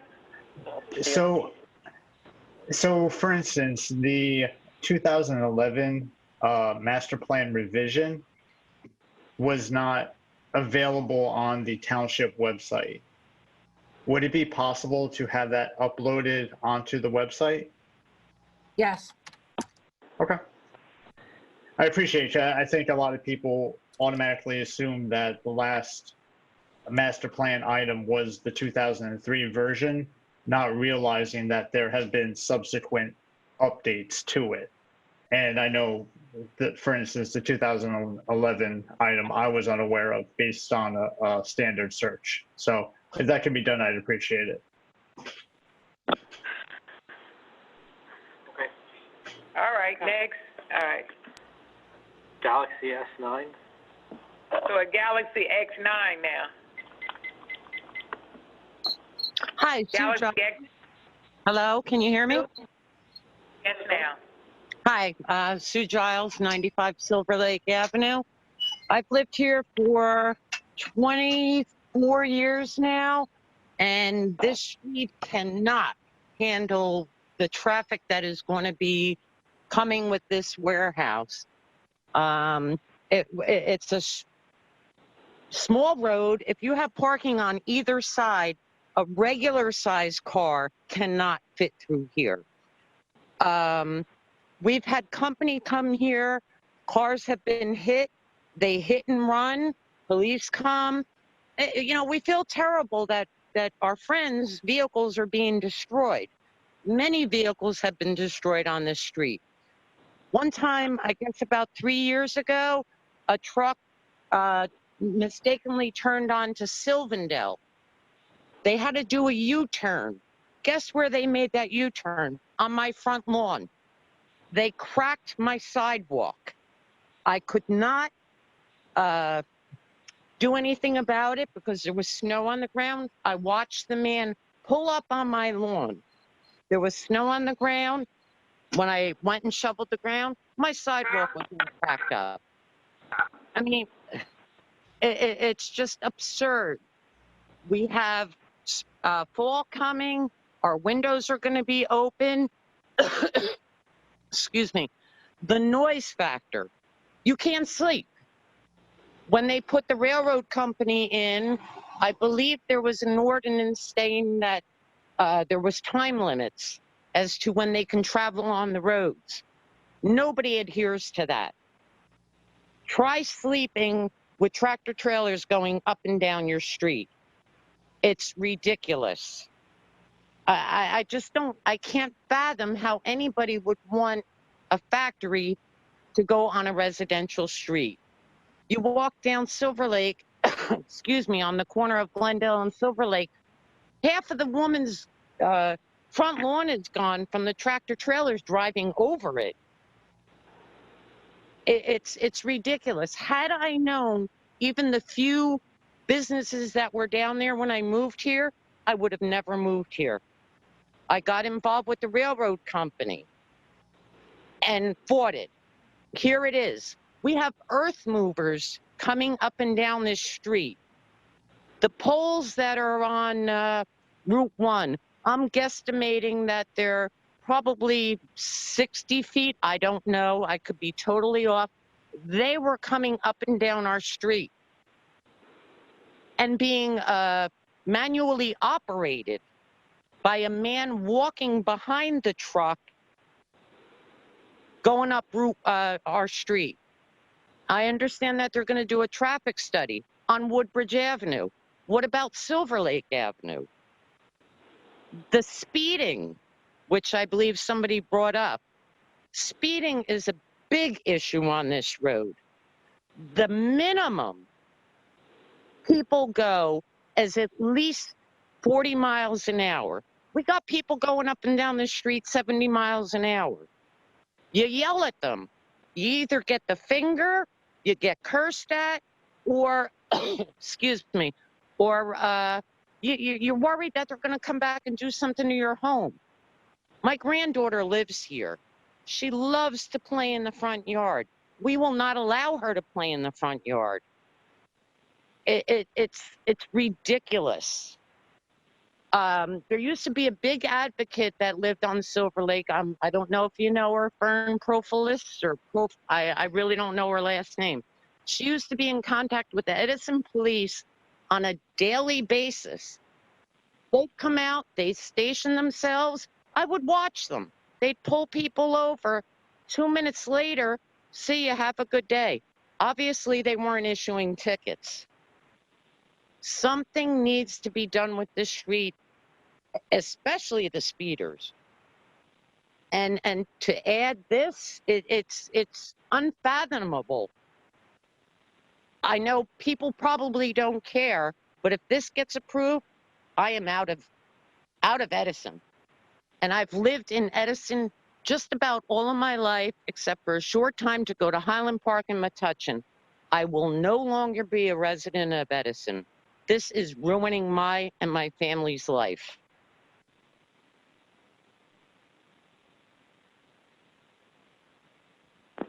Thank you. Thank you. Christo. Christo, now it's your turn. Hey, Christo. Christo, Middlesex County, can you hear me? Am I unmuted? Yeah, you're unmuted. I can hear you loud and clear. Am I recognized yet? Yes, you're recognized throughout the county. You're recognized. God bless you. Joyce, you're on the front lines defending women, children, and senior citizens. I just want to say that because of the Women's Day. Good job. Now, moving on to what I want to speak about. The chief of police is on the phone? I believe he's here. Chief Brian? Okay. Chief's always here, Christo. Hi. So recently I've been receiving threats. Woodbridge Councilman Kyle Anderson, he's also the Middlesex County Superintendent of Schools. I feel my life is in danger. Kyle Anderson was exposed because he wants to destroy the highest performing school and throw all those kids on contaminated property. And 24 hours after being exposed, now he started to slander me that I called him the N-word. And even though I have a video proving it's a lie, I am still receiving death threats over this lie, enabled by the Democrats and the radical left-wing terrorists, voters that they pander to. And I just want to ask Chief Brian. Yes, ma'am. Yes, sir.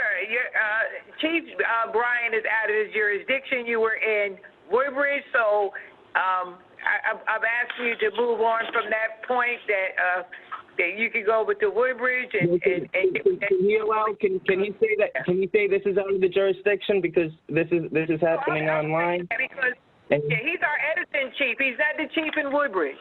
They have their own. We have our. If I'm allowed to finish speaking, I just want to ask the chief if I can stop by and get some advice over there from my own department, and you can answer that after. I want to continue what I want to speak about. That's all. You just can ask them for some help for that later on. But let's leave Woodbridge and let's come back over to Edison because you always have great things to say. It is Edison because I'm an Edison resident, and my own government officials, they probably already know it's a lie. They probably already saw the video, and they'll probably keep their mouths shut about it because it's politically connected people. But I want to move on. I want to say that Joyce, yes, the Edison Democratic Organization is covering up the campaign flyers disguised as racist flyers. I couldn't believe what I heard before. Number one, Sam Joshi, you told us you'd give us the names of the fingerprints of the racist flyers on December the 11th. You have refused ever since then. Is there an open investigation? And if so, why wasn't the public provided proof? I want to ask Councilman Brescher, if Councilman Brescher can answer for me, which agency is doing the investigation, and is there an open investigation right now into the fingerprints? Okay, because if there's not an open investigation, that's the excuse for Sam Joshi and Alvaro Gomez gave not to give the public the fingerprints. So if they cannot provide with the public right now which agency is investigating this, if no agency is investigating this, they have to give us the name of the fingerprints. If not, Sam Joshi, he's neglecting his fiduciary duty. $20,000 of the taxpayers' money, over $20,000 was paid, and it's time the Edison Democratic Organization stop covering it up. The federal postal guy, I forget his name, David Comer, he even admitted it. This is in the newspapers. The Edison Democratic Organization chair, Sharik Ahmad, paid $5,000 for the stamps. And then later on it said that Mayor Lankey reimbursed him. So, I mean, to ask Joyce, for you to ask Deal, oh, we investigated it. So, first of all, Councilman A.J. Patil promised he would testify after the election. The election's over. A.J., would you like to testify about the racist flyers? I mean, you're probably innocent. I'm not saying you're guilty, but you did promise that you would testify. And if you have nothing to hide, even Councilman Deal had said long ago, let's come up on the stand and let's talk about it. Let's talk about why your tenant, Cesar Suarez, his P.O. box sent out these racist flyers. You understand what I'm talking about, Council President? How can we say? how can we say this isn't political at all? Let's call a spade. And how many minutes do I have so far, Madam President, who I respect so much? How much time he has left? 49 seconds. You have 49 seconds, so you better get to the meat of your discourse. Dan Dorsey, tell us right now, is there an open investigation on the record? Is there an open investigation? And if so, which agency is investigating it? And when my time's done, if Bresch or any other councilman wants to add to this hoax that you guys have been perpetuating on the public for so long, go right ahead. Joshi, you have zero integrity. Stop being a coward and tell us, who is the agency investigating it? You know nobody's investigating and you're covering it up and you're a scumbag. And that's why you've been all this time trying to censor the public. You can't censor us no longer. You can't say stuff like that. You can't call people out their name. You can't. That's too far. Time's up. Time's up. Ramakant Mishra. Who? Ramakant Mishra. Ramakant Mishra. Ramakant Mishra. Mishra. Yes. Can you hear me? Yes, I can. Thank you. Hello, all councilmen. Good evening. Hope everyone doing fine. I have a couple of questions. My first question is that I think I had a discussion with a couple of councilmen like Ms. Disha and Ajay about this entire tax issue, right? So I joined this call very late, so I'm not sure what decision is there. But one fundamental question I'm going to ask, what we are doing, I think council is doing, so that next year budget can come on time, not like September, October, right? Budget has to come kind of early, kind of January, February. That's first question. And second question, which I have specific to my street where I live, McKinley Avenue. I think address, please. Ram, your address, please. Yeah, my address is 319 McKinley Avenue. 319 McKinley Avenue. Thank you, McKinley sir. Avenue. Yeah. So my second question is related to my street. This is internal road, but because people come and drive so fast there, I think we had put a couple of requests here to put a speed bump on that, but so far nothing has been done. So what I think council can do, because kids basically play outside, and a lot of traffic comes in this direction because they do not go to Inman Avenue and New Dover. They go this internal road, which is kind of internal. So I think our request is basically to have a kind of a speed bump so that we can avoid accidents and that. So this is my second question. Yeah, from what I understand from the last council meeting, they are no longer going to put speed bumps on roads because they damage cars. So they're no longer going to put speed bumps on roads. That's what I heard at the last meeting. See, damaged car is just 1 minute. Damaged car is more important than the damaging the kind of safety of the resident, because people can go very fast. So I don't understand the logic that damaging car is much important than damaging the kind of residents. It's not just damaging car, because when it wears out in the street, it also causes some type of street erosion also. Like it's a problem with making those speed bumps as part of all the new streets and all the new streets that we're paving back and forth. So it's not just that particular thing. There was a couple of other things were why we're not putting speed bumps anymore on the roadways. But then what is solution for that? Like if the people are going like 40 miles per hour in the speed of 25 miles per hour, so then what are the solutions we have? For they're going 40 miles an hour in a 35-mile zone? Yes, a 25-mile zone, yes. In the 25-mile zone? Only solution I ever know that do that would be give out tickets, so that would you would have to get a larger traffic division with our police department, so you would have to ask for more police officers. As Councilman Brescher stated earlier, we're still, even if we were to hire a bunch shortly, we would still be behind the amount of people that we still would be short of police officers. He explained that the difference between Woodbridge and the difference between Edison and the amount of police officers that they have. I would love to have enough police officers that we could hand out tickets and slow people down on most roads. As you know, Metuchen did some ordinances, but they're like a small borough, so they were okay with the 25 miles per hour. And they're more able to police those streets because it's at a smaller amount. But what about sorry to cut you. What about putting the number strip, right? Not the kind of that permanent kind of speed bump. I think there's another option also comes. Can we suggest that one? I'm not sure. I would have to. You would have to send me an email, and I would have to send it over to the traffic division, and they would tell me. That is the second option. Third option could be you can put some sign that a lot of time when you can put the sign. Okay, this particular call that. Yeah. Council President. Chief Brian will address that from this point on. Council President, what street are we talking about? I don't. McKinley Avenue. What street is it, sir? McKinley, McKinley that goes down over there, north side of Edison. I will get directed patrol there, and we will do some selective enforcement on your street. I will make sure that happens right away.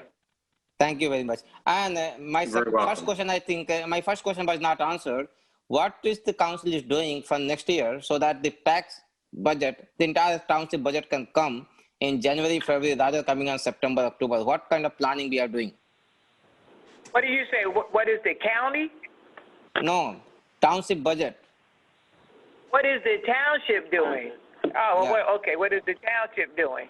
I believe that they already had expressed most of this evening, and you said you got on late, and that we would start early on it. As of January, we will start early with the budget next year for 2021. And by when we are expecting that we will have the budget? Next year? I don't know. I can't say anything because I never know what's going to happen. You know, COVID happened. I didn't know that was going to happen. So. Thank you. Thank you. Council President. Close. Yes, Councilmember Coyle. Just to answer the resident's question, a few council members and I are looking at policy to put pressure on the administration to deliver a budget earlier. Whether or not that could be approved, we'd have to get a majority. But this is something that's been discussed. It didn't happen this year, but several council people were wanting to present a budget earlier. And I do understand the residents' concern. And I will look into addressing it with other council members as well for that discussion. Thank you. Okay. Thank you very much, Councilman Koya. Roger Rahman. Okay. Roger Rahman. Nagra. Put it up. Put the name up. Roger Rahman. Yeah, hi, this is Raj. I live in 33 Heritage Drive, and I reside right behind McKinley, right? So I raise my hand so that I can talk about McKinley because. What's the street address? Heritage Drive. It says behind. 33 Heritage Drive. All right. The issue is that in McKinley, what I'm seeing is that McKinley, half of the McKinley right after JMI is curved. That goes towards Grove Avenue. It's pretty dangerous. And what happens is people keep driving at 60, 70 miles an hour. And the problem is that JMI kids, when they go to school, they cross there. And, I have right in front of my eyes seen, many accidents that could have happened. But, thankfully, nothing has happened in the street. At least we want to request rumble strips. We met with Ajay Patil last year, and we requested as well. And we have, talked to elected officials. So if you can look at putting in rumble strips, it will help. The main problem we have with McKinley is that right behind from the Potter's Crossing thing, what happens is people keep driving in the night. And I thank Chief Brian for saying that he's going to put some enforcement patrol, but he cannot be here 24/7. And we need a permanent solution because even in the night at 9 o'clock, I've seen, kids from Potter's Crossing driving at 60, 70 miles an hour. And I cannot go after them and chase them. The kids are from Potter's Crossing, sir. Do they have a badge on their head that say we're from Potter's Crossing? No, I kind of, when I was coming through in front of. Don't make up stuff. I don't know. Yeah, just stick to the issue. Don't make up stuff. Just stick to the issue about the traffic. them. Okay, the issue is basically that irrespective of where they come from, we should look at a permanent solution and not just putting petrol in there, because a couple of years ago we had petrol in there, it was good, and right after the petrol was removed, it's back to chaos again, right? I mean, I'm very worried for the kids, not just the kids, because it's right behind the school. People are walking and it's pretty dangerous, and the road itself is curving and it's so dangerous for people to drive there at that speed, right? So if you can put rumble strips, because what I heard is, I know that speed bumps are illegal, but rumble strips are not, right? So if you can put in rumble strips, it'll help. That's all I wanted to say. Thank you. Thank you very much. Who else? No. No one? Okay. Oh, okay. Somebody else? Oh, no. Who is it? That one labeled S. S. Who? S. S. S. Hello. S. Yes. I'd like to know why the council. I would like was to know your restricting- name and your address, please. Excuse me, sir. I would like to know your name and your address. My first initial is S. I'd like to know your name and your address. I don't have to provide that according to sunshine laws. Who told you that? The sunshine law is written right into the law. The public's time to speak. I'd like to speak. You're from Edison? Lawyer, may I speak? Sir, I why just can't wanna you identify yourself? It's 10 o'clock at night. Do we really have to get into this debate? Can you just Well, identify yourself and just say? It seems like this is a debate that you guys keep on fighting. Lawyer, you know the law. The law doesn't say I have to identify myself or give my address. I've been targeted by mayors. I don't want to give my name or my address. So please respect my rights.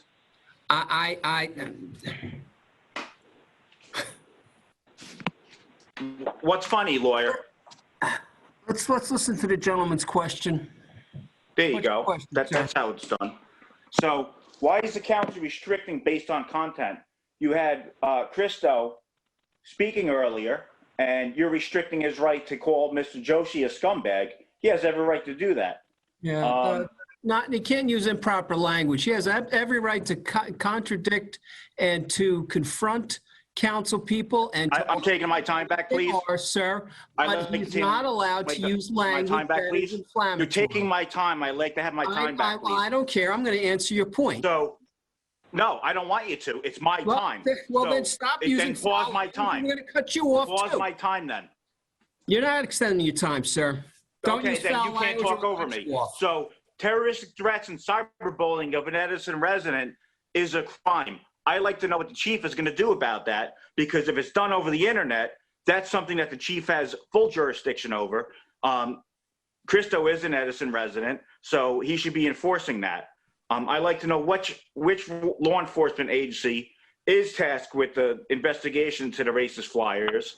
I want to know if the chief has ever investigated or concluded an investigation on the racist flyers, how much money was spent on the investigations. Christo's a lot of things, but racist he's not. He has a First Amendment advocate, and although the Confederate flag is abhorrent, but it is anyone's right to fly it. I may not agree with it, but as an American, I'll defend that right. I don't understand why Mr. Northgrave keeps on trying to interrupt when I'm speaking, when it's my right to speak. It's my time. You can't just take my time and try to speak over me. The law says that it's the public's time to talk. They don't have to give their name and address. Why can't you guys just understand that and accept it and allow people not to do things that you're demanding? You're the government. You don't have the rights. The people have the rights. The people have the right, the First Amendment right. This is the appropriate place to speak and to be able to curse. That law for cursing in 1985 was found unconstitutional.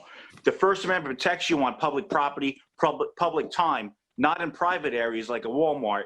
So this is the appropriate venue to be able to speak your mind, cursing or not cursing, calling people scumbags or whatever they feel like saying. It's their right under the First Amendment. You can't just abridge that because you're now on Zoom and can just decide to hang up on people and think it's all well and good, because there's already case law on this issue. You can't just go and do that. It's against the law. And you as an attorney should be defending that. And instead, you're complaining and bitching about what time of night it is. I'm here too. I've been on the entire night. If I had an hour to live, I'd want to be in your meeting because of how long and slow and stupid it is. The Edison shelter, there's abuse going on there. The people are cleaning the shelter and stuff like that, but there's other things going on there, and you guys have no clue what's going on. So those pictures don't lie. Those pictures are from your shelter, not from somewhere else. Those pictures from your shelter. So you can try to spin it any which way you want and say other things are going on and this isn't going on. The facts are the facts. So that's all I have to say. Thank you, Rocco. Okay. Doesn't like there's anybody else, Council President. I would like to have a motion to close the public portion. So moved, Bob Deal. Second. All right. To adjourn. Thank you, Council President. All right, thank you, everyone. All right, thank you. Have a nice night. Have a good night now. Oh, meeting adjourned.